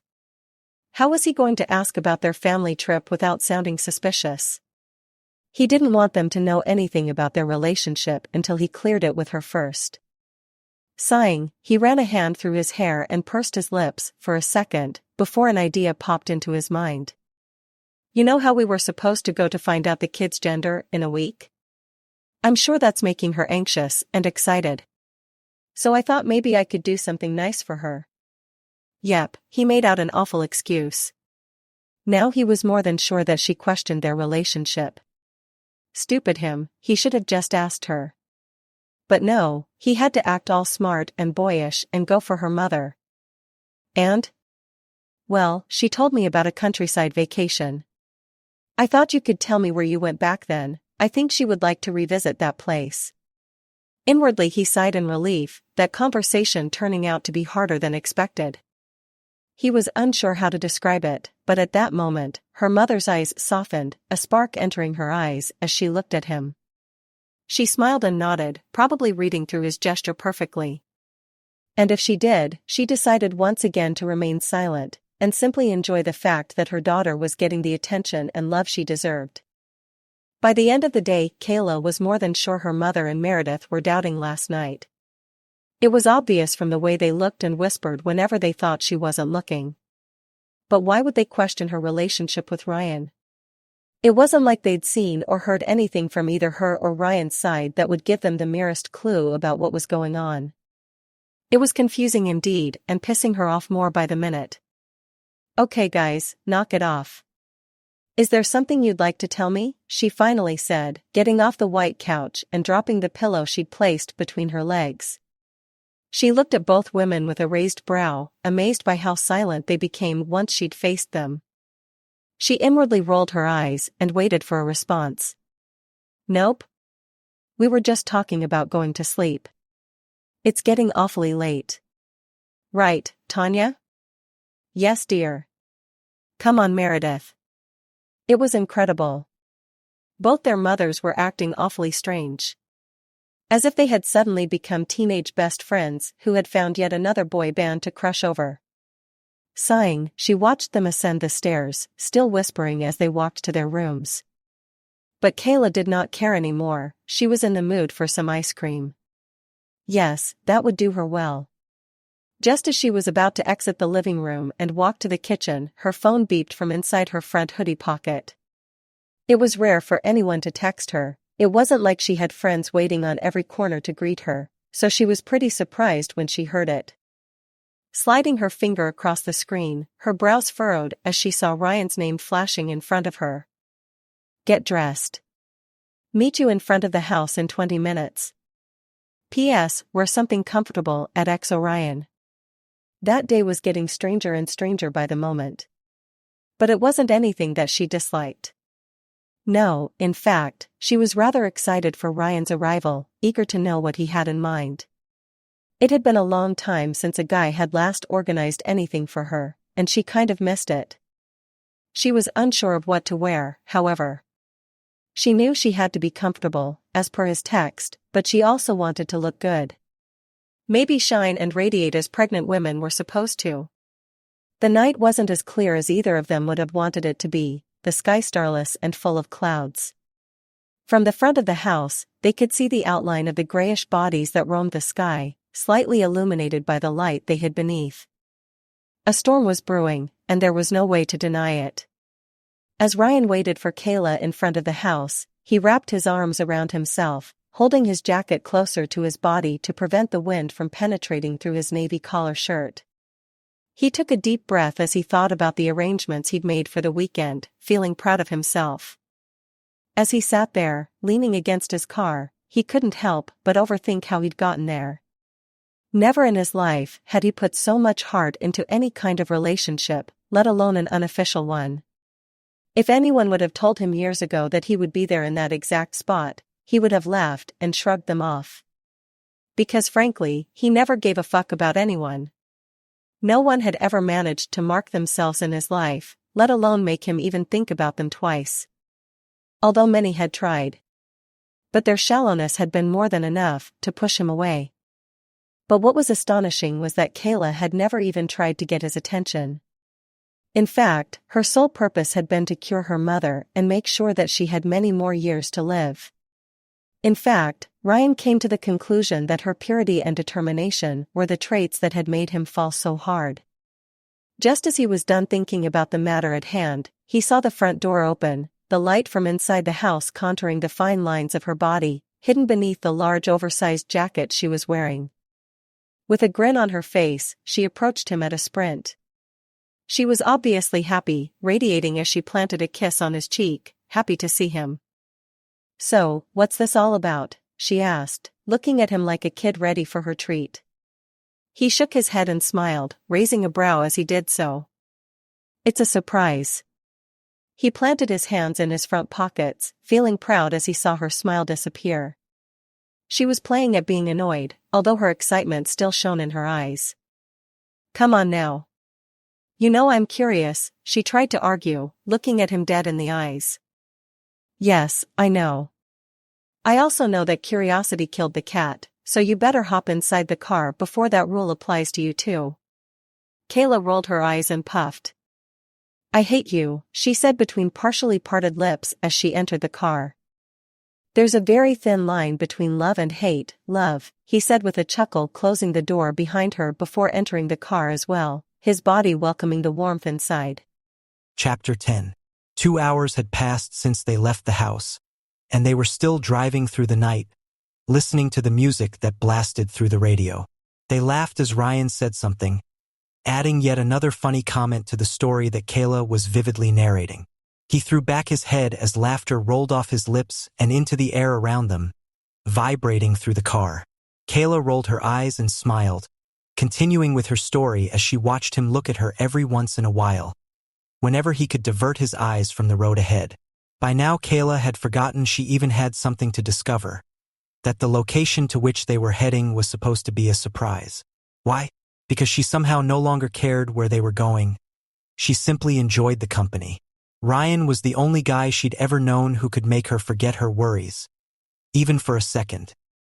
He'd been the only one to make her go crazy with feelings she'd only heard of before. She was unsure where this road they had taken lead to.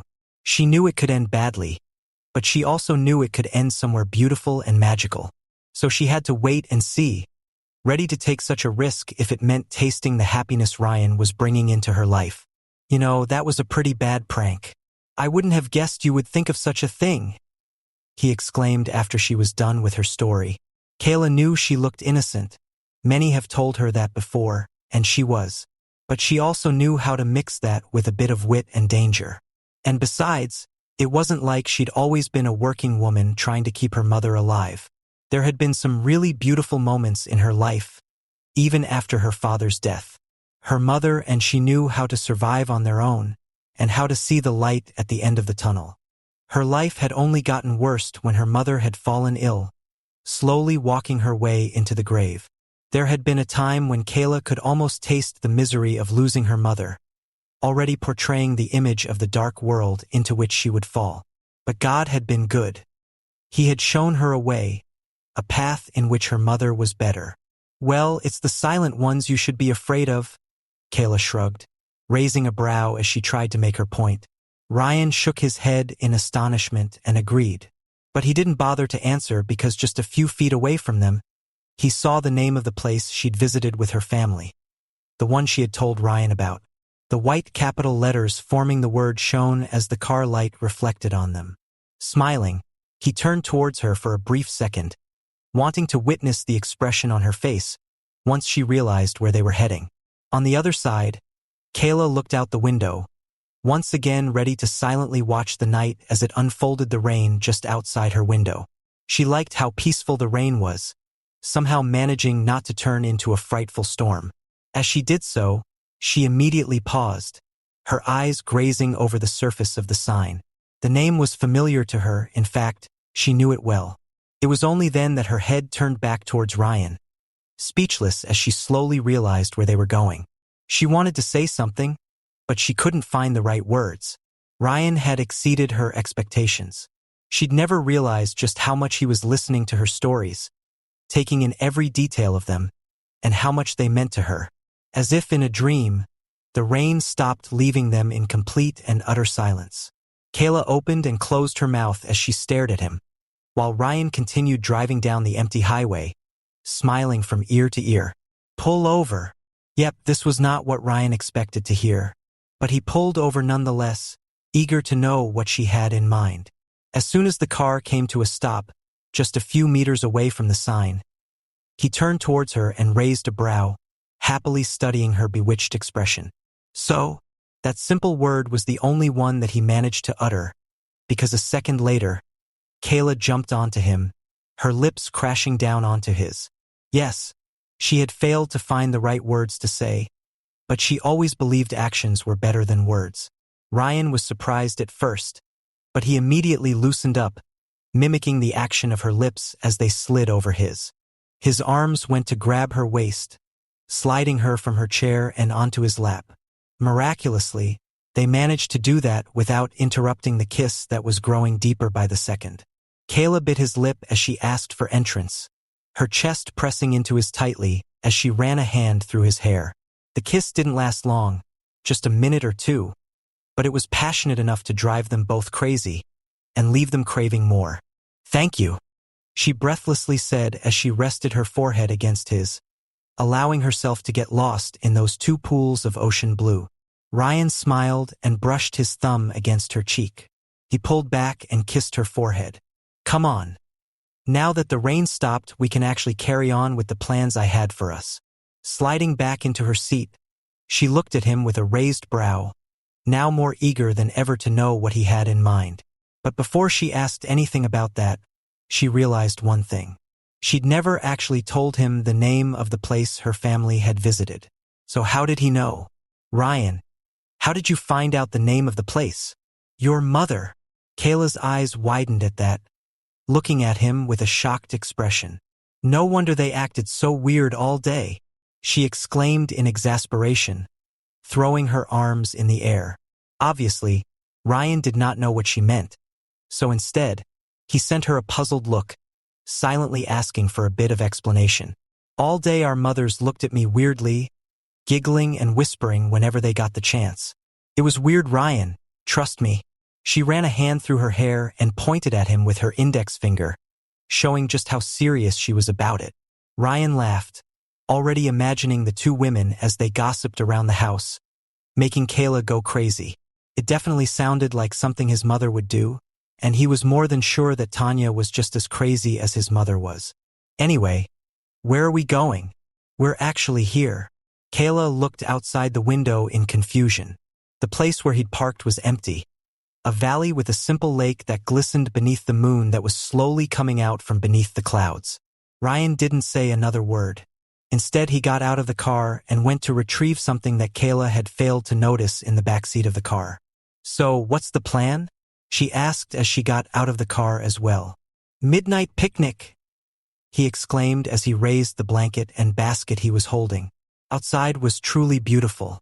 After the rain had stopped, the clouds parted, opening up the glittering night sky. The air was clean and fresh, dripping with the smell of soil and plants. She smiled as he watched Ryan set up the things he'd brought. Everything was so surreal, a dream that she couldn't imagine she could have dreamed of. The feelings that Ryan created inside her were hard to explain. It was just that she'd never imagined she would meet someone like him. Their entire story seemed like something that was impossible in real life. But she wasn't complaining. She was ready to enjoy it, even if this happiness wasn't meant to last. She knew that things may change after the child was born, but she was more than ready to continue enjoying it while it lasted. An hour passed by and they were still sipping on hot chocolate, turned cold, that Ryan had brought with him. Of course, some wine would have been better, but given the pregnancy, they decided against it. Setting the cup aside, Ryan rested his head on her lap, turning to face the clear sky. "Remember when you asked me if I was scared of the pregnancy?" She nodded, looking at his face, her fingers brushing through the strands of hair. She didn't know why he remembered that all of a sudden, but she was more than sure it was something serious. She knew that from the way he lowered his brows and pursed his lips. He always did that whenever he was thinking something through. "I told you I am, but I never told you why." By this time his gaze was no longer there.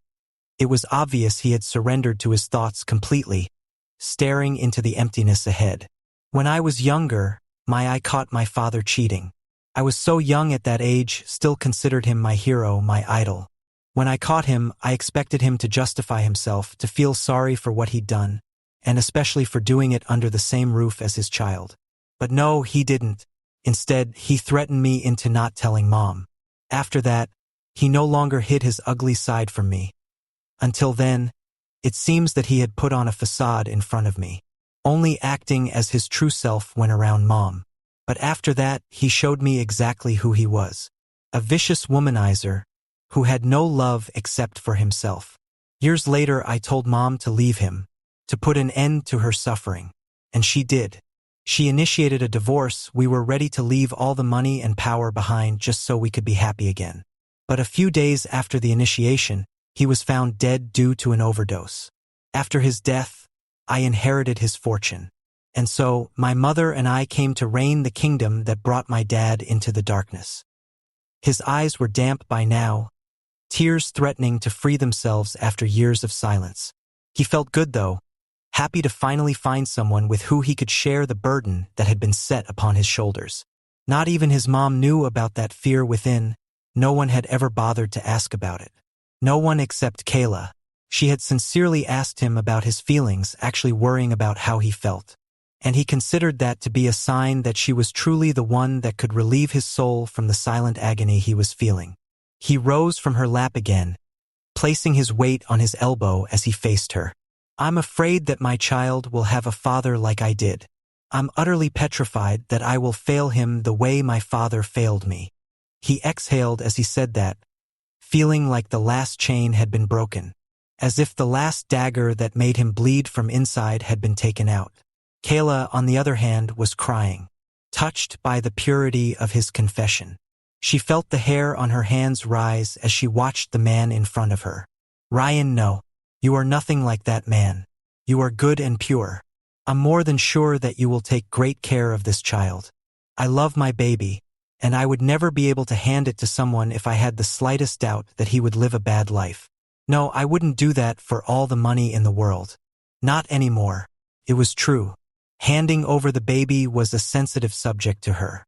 When everything started, Kayla didn't believe that she would fall in love with a child she hadn't seen.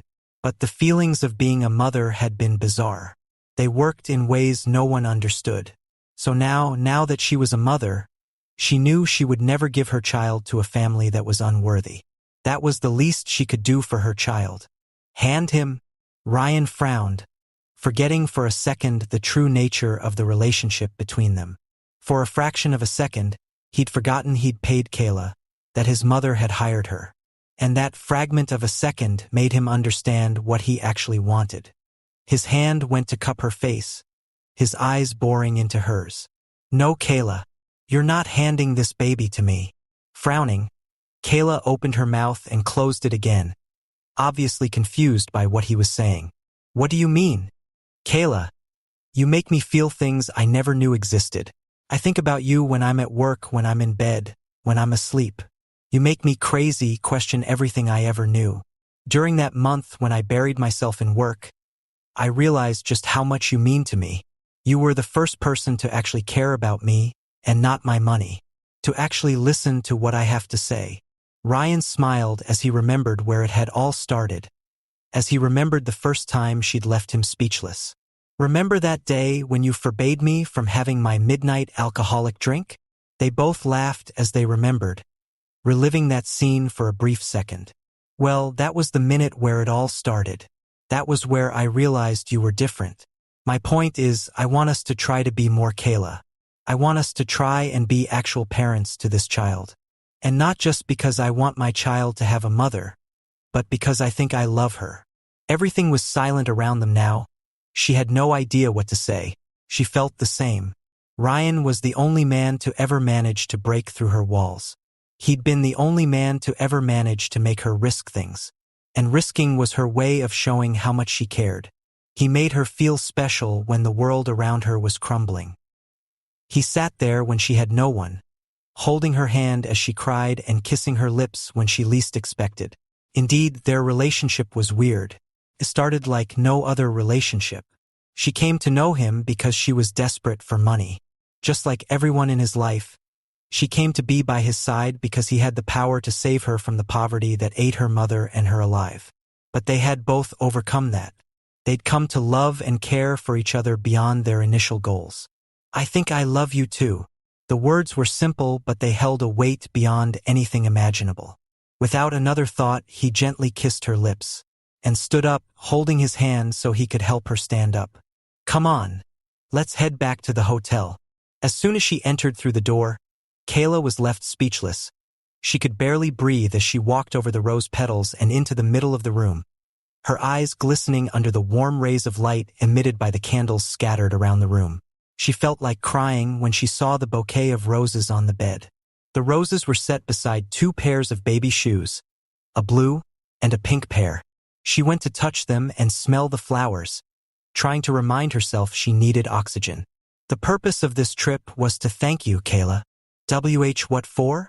She was crying now, watching as he came to hold her hand and touch her face gently. You made this experience special for me.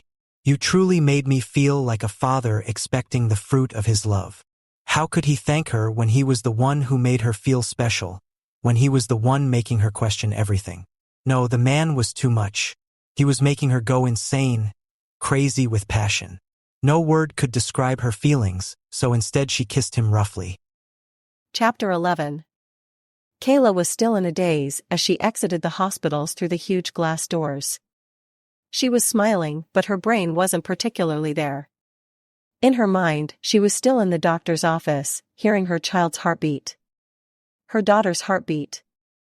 Told you I was right, Ryan said as he pulled her closer, planting a kiss on her head. Smiling, she looked up at him, feeling her heart grow, welcoming more love for the man in front of her. She had no idea when it had all happened, but somehow along the way Ryan and she had arrived here, in this fantastic place where they shared something more than they'd ever expected. I'll call it a lucky guess, she teased him, trying to suppress a smile and look as serious as possible. Is that how it's gonna be, Ms. Rogers? He asked, a teasing smile plastered against his lips as he stopped, pulling her closer to him so that they were now inches away from one another. Maybe? They were now getting closer and closer, their lips merely a few inches away from one another. Just as they were about to kiss, Kayla felt something in her stomach. Something she'd never felt before, but she knew exactly what it was. Pulling away, she gasped, her hand going to rest on her belly. "What is it? Is there anything wrong? Should we go back inside?" Ryan was already panicking, watching Kayla with concerned eyes, trying to figure out what was wrong. Kayla couldn't help but feel amused by his sudden concern. She grabbed his hand in an attempt to stop him from rambling.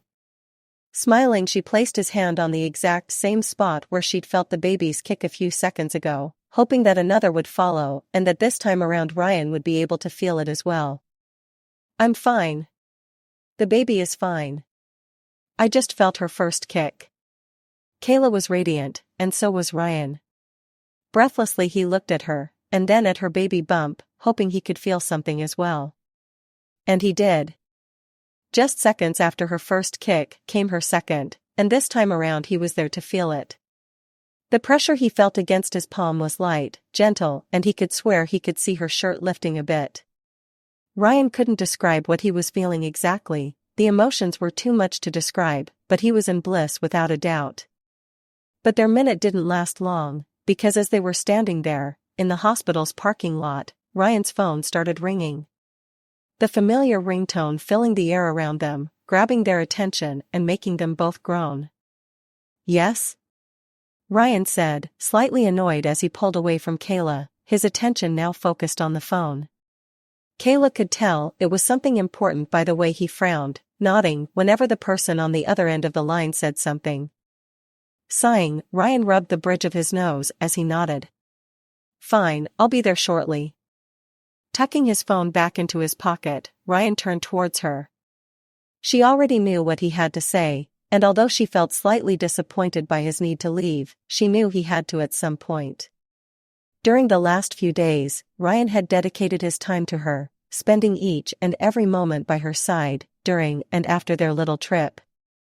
The day after their trip, Ryan had spent it at home, not wanting to leave her side after the big revelation they'd made to both their mothers. Kayla couldn't help but laugh whenever she remembered the way their mothers had reacted when they told them about their choice to be together. To both their surprises, it turned out that their mothers had been betting on how long it would take before they got together. Saying they were shocked would be an understatement. Both Ryan and she could barely believe their eyes when Meredith went to hand Tanya a $100 bill, upset about losing that bet. "I have to go. I won't take long though, I just need to sign a few papers." She didn't want to go back home. Meredith and her mother were surely going to interrogate her about their getaway.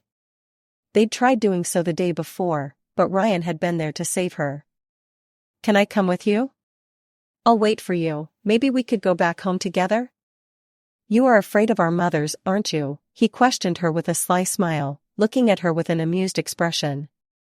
Sighing, she nodded in defeat. "You just don't know how many questions they're going to ask.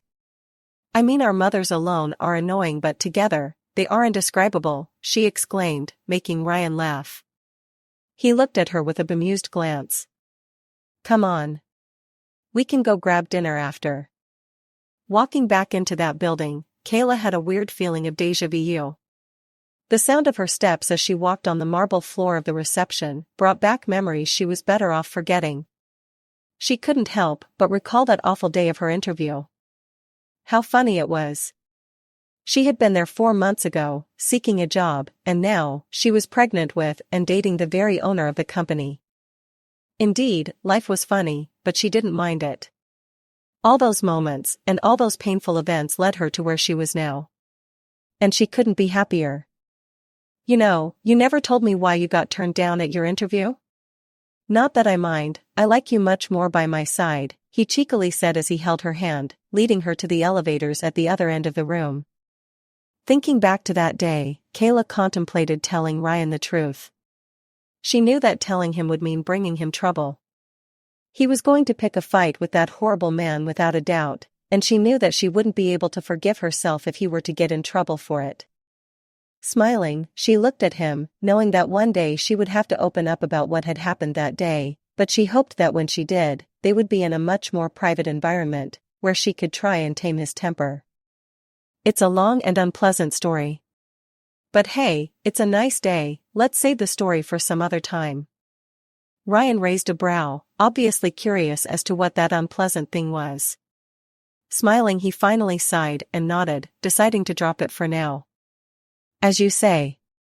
Anyways, this is my office, I have to go grab some papers from the East Wing, can you wait for me? He asked, pointing at the door across from them. Just like the last time, Kayla didn't fail to notice the sophisticated design of the waiting area. The area was as fancy as the reception, and just like the other day, she didn't fail to notice that the secretary's desk was empty. But unlike the other day, she could tell that the place wasn't totally vacant. She could see traces of unfinished work scattered on the table, a clear sign that someone had been there earlier that day, working on the files that now lay closed on the mahogany desk. Yeah, sure, she finally said, rising on her toes to kiss his cheek. After he left, Kayla slowly made her way into the office, eager to see how it looked from inside. She knew that the great CEO would have a fantastic office, and she wasn't mistaken. The interior of the room was magnificent, combining modern art with a sophisticated and classy design. Closing the door behind her, she noticed the shelf filled with books to her right. From where she stood, she could make out few of the names written on the edge of the books. Most of them were business, a few even law books. It was clear that Ryan didn't only run the company because he inherited it from his father, but because he deserved it. He'd worked day and night for that company, putting his life on hold, just for the sake of that place. She knew he didn't care about the money, he'd been willing to leave with his mother once and live a peaceful, average life. He was working because he liked it, because he didn't want to disappoint. And Kayla appreciated that. Smiling, she took a deep breath and took her coat off, draping it over her arm as she walked around the office, studying each and every object in the room. On one of the shelves, she spotted a few awards and a picture of his family. She couldn't help but purse her lips as she looked at it. It told her just how much he cared about his family. Her fingers went to rest over the glass, touching the image of a young Ryan. Her gaze trailed to the image of his father, unable to help but notice the resemblance between the two. Ryan indeed looked just like his father. But she knew they were nothing alike. And she'd made it clear the other night. Suddenly a knock from the other end of the room came, catching her attention. Turning on her heel, she directed her attention towards the turning knob. As she watched the door as it opened, she didn't expect to see the very person that she hated more than anyone else, that very person that had crossed her mind as soon as she'd entered the building. The cold blue eyes that were trained on her made her insides turn. Her lips parted as she gasped, her hands curling into fists as she saw the man who dared disgrace her, who dared think of her as a whore, more than once in her life. She expected him to leave, to have the decency to ask about Ryan and just exit the room. She was his boss girlfriend after all.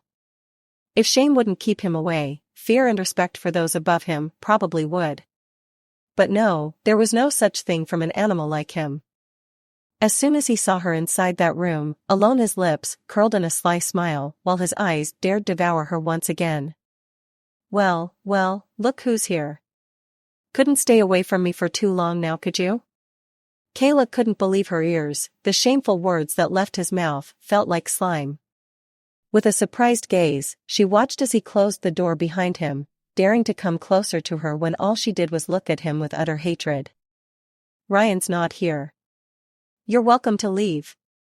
Her words dripped with poison, hate evident in each and every one of them. But that was obviously not enough to push him away. Instead, that lowlife kept approaching her, throwing the papers he was holding onto the table as he came to stand a few feet away from her. Stop acting, darling, we both know you want his money. And we both know I can give you just as much as he's giving you. I mean, you can even play us both, I wouldn't mind, he said as he curled a finger around a strand of her black hair. Revolted, Kayla slapped his hand away, her other hand wrapping around her belly in a protective manner. Get the hell out of here, she hissed, feeling the bile as it rose to her mouth. She was unsure of how people like him lived. He was disgusting, entitled, as if he owned the world. Playing hard to get, are we? You see, I know women like you. Even met a few, well, more than a few. And I know you only got pregnant so you can tie him down. Now I have to tell you. I feel offended. I was the one who offered in the first place. But I feel nice today. I'm willing to give you a second chance. Kayla had no idea how he could think this way. He was a psychopath, there was no other way to explain it. That was it, if he wasn't going to leave she was. Only this time she was set on telling Ryan about him. A man this low had no right to be scared of nothing. She believed every person needed a second chance, that they weren't to pay for foolish mistakes at a huge price. But that was no foolish mistake, he was calling her names and being deliberately cruel. And she was not going to forgive him. Ryan walked through the door to his office and stood in place as his world came crashing down. During the first few moments, he had no idea what was going on. He couldn't understand the scene that was unwrapping in front of him. He could see nothing except red in front of his eyes. His fists curling as he saw the man pinning his girlfriend against the wall, his hand roaming over her body. He failed to notice the way Kayla's hands tried to push him away. He was too furious for such tiny details, but that wasn't important anymore. He had only one thought in mind. Punch that bastard in the face until he could see nothing but stars floating in front of his dick face. Get the hell away from her. His voice was like thunder, making everything around him shake. His chest vibrated with the loud sound, his body shaking as he approached them. Caleb immediately stepped away, his former dominance no longer lingering around him. I'm sorry, Ryan. I came in here to give you those files, he said, pointing at the desk in front of him, when the woman started talking to me. You know, when we had the interview, she tried hitting on me, but I turned her down. So she took this as another opportunity to try her luck. Ryan was now holding his collar, barely containing himself from strangling the man to death. He could feel his insides boil, the blood inside his veins being set on fire by hot flames of anger and fury. He knew Kayla by then, knew that she was nothing like that. He knew her to be a very sensitive person who was as pure as the baby she held within her. Shaking his head, he looked between them both. But with no intention of believing him, despite that, Kayla felt the need to clarify things, to spill the events of that awful day, a few months ago, once and for all. You liar, she screamed through tears, brushing them angrily with the back of her hands. You asked me today, Ryan. You asked what went wrong on the day of my interview, she began, her voice low and raw. This man right here, she said, pointing. He tried sleeping with me. He said he would hire me if I did it. But I refused him, I refused to be associated with such a man. The other day at the dinner, he approached me again, calling me all kinds of names, claiming I was with you for money. And as if that wasn't enough, he tried doing it again, only this time, he even had the balls to throw himself on me. The words she was uttering didn't only hurt her, but they hurt Ryan too. He hated seeing the woman he loved crying, hurting because of a lowlife such as Caleb. As she spoke, he remembered seeing them together at the dinner party, and how he interrupted the intense conversation they were having. Without hesitation, he threw his fist at him. Ready to kill the man if needed. He was going to make him suffer, to make him regret ever doing what he dared do. Yes, he was ready to do all that. He'd mentally and physically prepared himself to do that. But Kayla knew better, she was stronger than he was. So before he could punch him again, she grabbed onto his arm, his hands, firmly holding on to him, preventing him from making a mistake that would cost them both so much. Stop, Ryan, he isn't worth it, she said through tears. Ryan looked at her. Somehow, her mere touch was able to calm him down, to make him think rationally once again. Although he wasn't calm yet, although he still felt like strangling him, he knew Kayla was right. But that didn't mean he wasn't going to make him pay.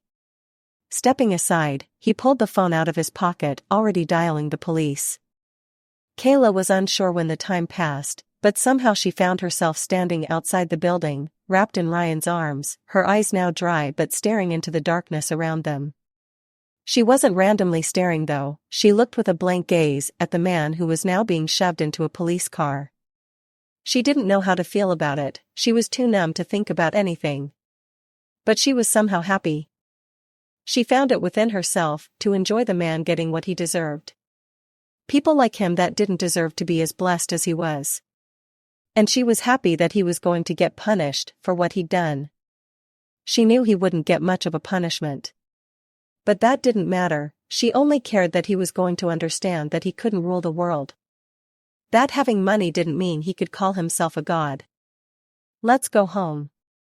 Ryan's voice brought her out of her thoughts once again. Nodding, she turned on her heel, holding his hand tighter than before. She was happy she had Ryan, happy to know that now she had someone to look after her. Chapter 12. 5 months later. Pain. Pain was the only thing she could feel as she clenched her teeth.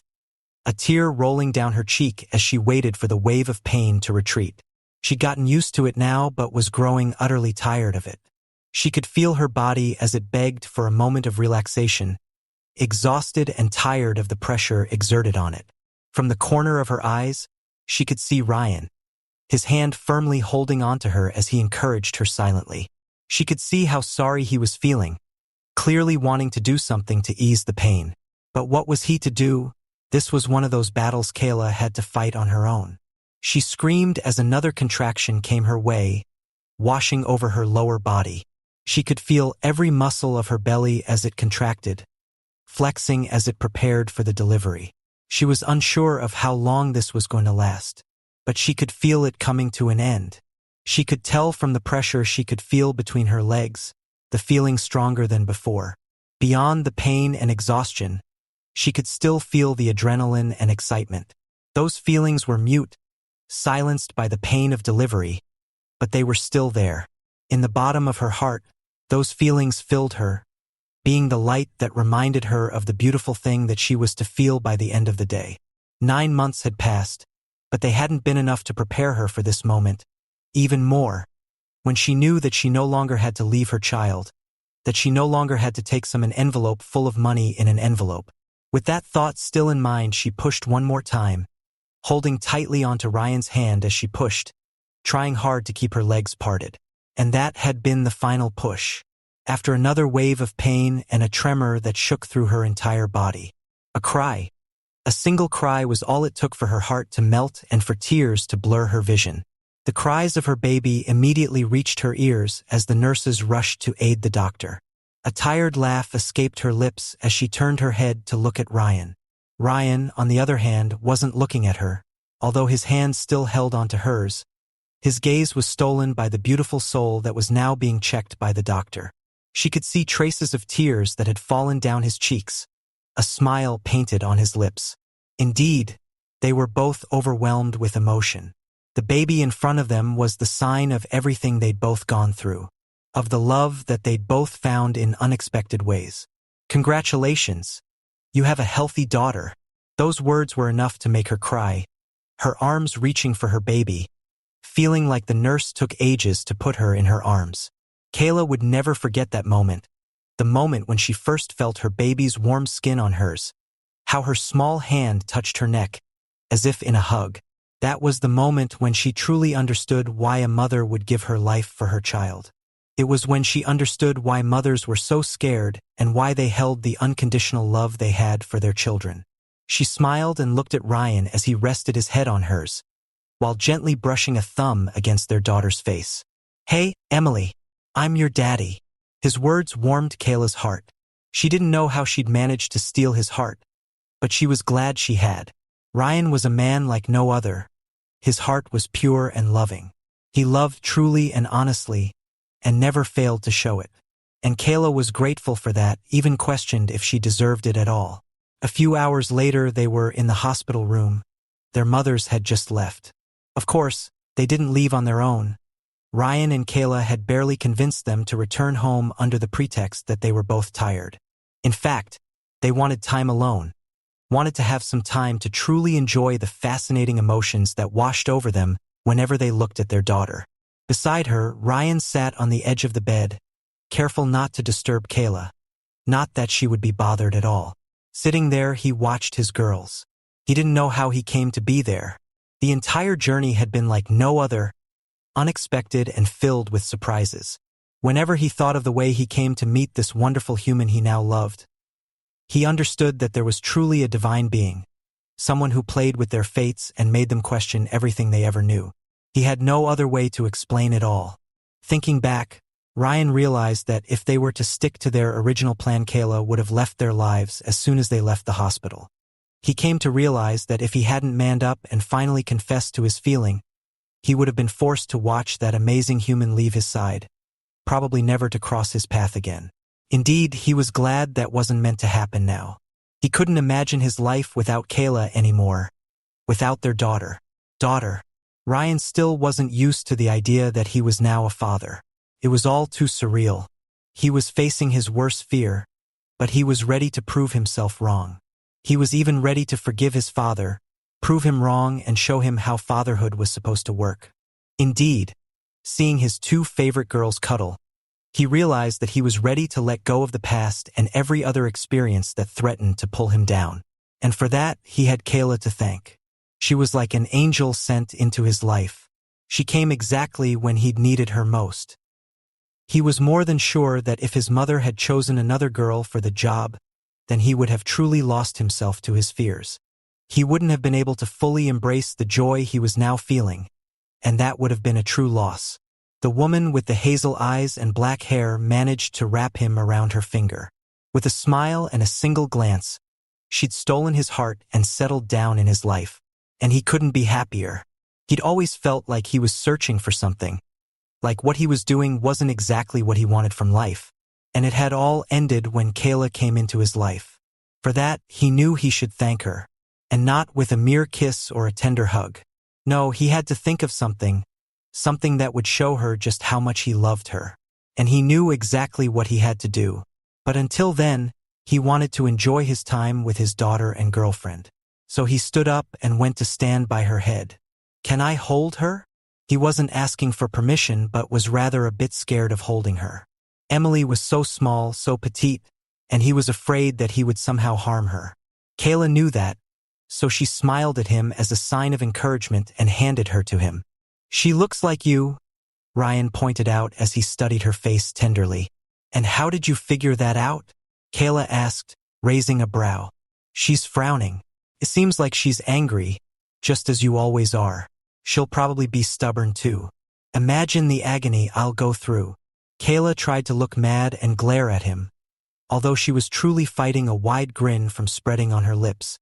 "I am so tired," she finally said after a few minutes of silence, feeling as if her body was slowly going numb, yearning for a few minutes of sleep. "Rest then. I'll take care of Emily, don't worry." She didn't answer that. Instead, she nodded and rested her head against the pillow. For a few seconds, she watched Ryan and her daughter and smiled. She could not believe how a man like Ryan could melt under the touch of a baby. It was as if her daughter's gaze had tamed him. But she didn't look for too long, sleep finally catching up to her. With a smile still on her lips, she surrendered to the darkness. Kayla looked in the mirror against the wall and ran a hand over the thin green summer dress she was wearing, hoping that she hadn't gone overboard with the outfit. Apparently, Ryan was taking her for a surprise ride once again. She was eager to know where he was taking her this time around. The last time she went with him on a surprise ride, he managed to truly steal her heart. Now, only weeks after their daughter was born, he was set on stealing it once again. Or so she thought.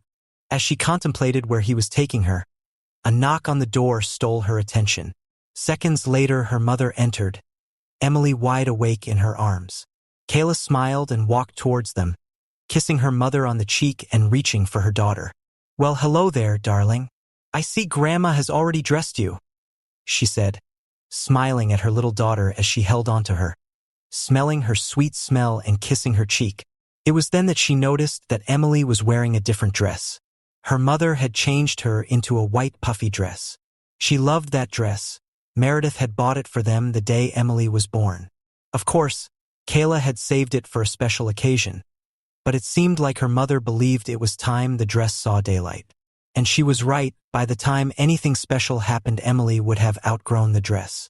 Yes, She woke up earlier than expected, so I decided to give her a bath and dress her up nicely. Ryan told me he was talking you girls somewhere important, so I decided to dress her up. Kayla nodded. You did good, Mom. You know, she looks so much like you. She is as chubby as you were when you were little, and even has those sweet dimples of yours. Kayla smiled. She knew her daughter looked like her, except for the eyes, of course. She had her father's eyes. The same eyes with which she fell in love a while ago. Well, we'll be downstairs while you finish getting dressed, her mother said, already heading towards the door. Kayla was about to let her leave, but before she managed to turn the knob and leave, Kayla remembered she had to ask her mother something. Turning around, she made a swift move to catch her mother's attention before saying, Hey, Mom, before you leave, do you think this is too much? She asked, twirling around, anxious about her mother's answer. You look amazing, honey. She could swear she saw some tears in her mother's eyes, but she immediately shrugged that idea off. After all, why would she be so emotional? It was indeed a strange day. After her mother left, Kayla took the remaining time to curl her hair and apply some makeup. Of course, she kept it as natural as possible, trying not to show just how much time she'd spent getting ready. For the makeup, Kayla chose a nude lipstick and some winged eyeliner. She believed that the makeup complemented her skin and eyes, bringing out the color of the dress as well.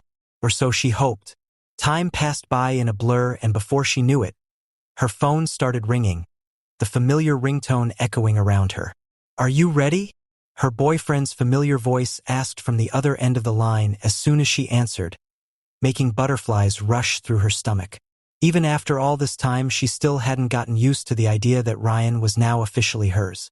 Sighing, she took one last glance in the mirror before exiting the room, excited to see what Ryan had planned for the afternoon. Kayla felt like crying, her vision getting blurry as she kneeled by the grave she knew so well.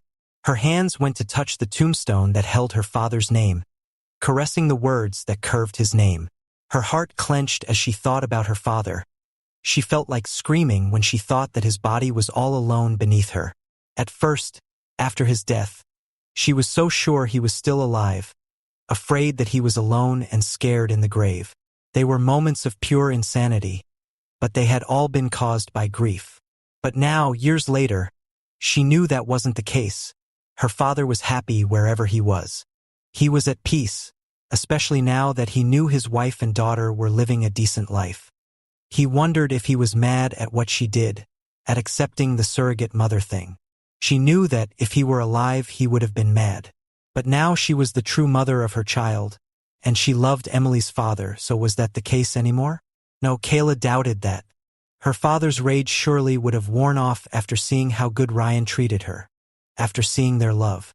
She was happy she'd come here, but she still didn't understand why Ryan had brought her there. Was it because she never actually took him to her father's grave? She knew she should have, but she always ached so much when she went there. She didn't want to feel that pain while pregnant. You know, after all these years, I still can't believe he's dead, she sighed as she stood up, smiling at her father's picture. Ryan didn't say anything, partly because he was anxious and partly because he knew the ache of losing a dear one. He might not have loved his father, but he was still his flesh and blood, and so he pained for a while after losing him. With one hand he held his daughter, and with the other his girlfriend. He liked the feeling of them both in his arms, as if suddenly he could touch the entire world, his world. Hey, Dad, Kayla suddenly said, finally finding the right words to address to her father. With shaky hands, she took her daughter from Ryan's arms and sat on the rock by her father's grave. She looked at her daughter for a minute, gazing into the two pools of ocean blue eyes, those two pair of blue eyes that were inherited from her father, and caressed her skin before sighing. This is Emily, Dad. I'm sure you already know I have a daughter now. She's gorgeous. I wish you could have been here. I know for a fact this journey is definitely harder without you. But even so, I'm sure you're taking care of us from where you are. And this is Ryan, she breathlessly said as she turned towards him. When she was younger, she always tried to imagine how things would go when she introduced a man to her father. And she'd had that opportunity once. But her father and she both knew that those were childish infatuations. That's why none of them paid much attention to them. But she now wondered how her father would feel when he got to meet the man who truly stole her heart, the father of her daughter. He's a great dad. I'm really lucky to have met him. He is also a midnight drinker, just as you were. Kayla laughed, tears now streaming down her cheeks. Ryan looked at her with a puzzled look but still smiled. She never told him her father would choose a good glass of wine over her mother's teas any day. But he had. And she was lucky to find a man that was as good and honorable as her father. My dad was like you, trying to avoid my mother's tea and sneak in a nocturnal glass of wine. For a few minutes they were silent, each one of them quietly contemplating. Kayla was now reflecting on the year that had just passed, and how much had changed ever since she'd gotten pregnant. While she sat by her father's grave, she wondered if she would have met Ryan had her father been alive. Would fate have played one more sly trick on them both and gotten them to meet? She liked to think that they would have. What she and Ryan had was magical, something that defeated all odds. And so she knew that life wanted them together. It wanted them to meet and fall in love because they needed one another. I have something to say. Ryan's voice suddenly interrupted the silence, making Kayla look up with a puzzled look. He was frightened, petrified by the words he was going to say. They were the most important words he'd ever uttered in his life, and he wanted them to sound perfect. With pursed lips and sweaty hands, his fingers curled around the thing he'd hidden in his pocket, feeling its form as his finger molded around it. He took a deep breath and looked Kayla straight in the eyes before returning his gaze to the grave. "Hello, sir." His words radiated with the mixed emotions he was feeling, making Kayla chuckle. "You see, I never loved my father, he was a douche. But Kayla loves you, and I love her so much. She's the light that penetrated my world when everything lacked color. My mother knew that, and she thought that a child would save us from the emptiness inside. And she was right, partially. While she was trying to solve the problem, Kayla entered my life, shedding light on the ultimate solution. She turned out to be everything I needed to feel alive again. She and our daughter are my treasure. I am ready to give my fortune, power, and very life to make them happy." Ryan took a moment to breathe, turning towards Kayla, who was now crying, and smiled. He knew he'd never confessed to her in such big words, but he was doing it now. He needed her to know just how much they meant to him. "You might wonder, Kayla, why we came here? Well, I have a question for you, and I wanted to ask you in front of your father. I wanted to do it the right way, ask for his permission. He may be dead, but he's here with us, and I need his blessing if I'm ever going to do what I'm about to do." As he said that, Kayla's lips parted while a breeze of cool air washed by them.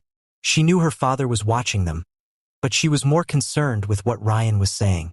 In the back of her mind, she knew where he was going. She'd already figured out his intentions, but she somehow refused to believe that. It seemed too magical and surreal to be true. How blessed could she be in 1 year after all? But she didn't have the time to doubt it too much because Ryan kneeled on one leg in front of her and grabbed her hand.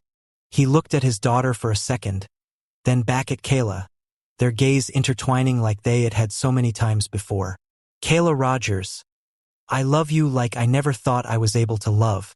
You mean the world to me. In fact, you are my world. During these past months, you taught me what love was, what kindness meant, and how we can fight even after we've fallen. You are truly everything I ever desired or hoped I would have. I know that how we met and how we fell in love is as bizarre as everything else in our lives. But that doesn't mean it's not true. On the contrary, it makes everything so much more special." And so, Kayla he took a deep breath in and slid the little ring he had in his pocket out, its rock glistering under the sun. "Will you marry me?" Kayla's hand shook. She looked at him with tearful eyes, her gaze traveling between him and the baby she had in her arms. Standing there, watching the most important people in her life, she realized why it had all happened. She realized that everything in her life, every tear she'd ever shed, or cry she'd ever uttered, was to lead her there. She was finally getting an answer to all those times she'd asked, why? It had all been so she could meet this wonderful man, and to hold her baby. It was so she could help her mom heal, and so she could find her purpose. Indeed, it had been a tough road, one that had had a lot of ups and downs, but none of that mattered anymore. She was happy and in love. Yes, she finally said, her shaky hands extending while she watched him slip the diamond ring onto her finger.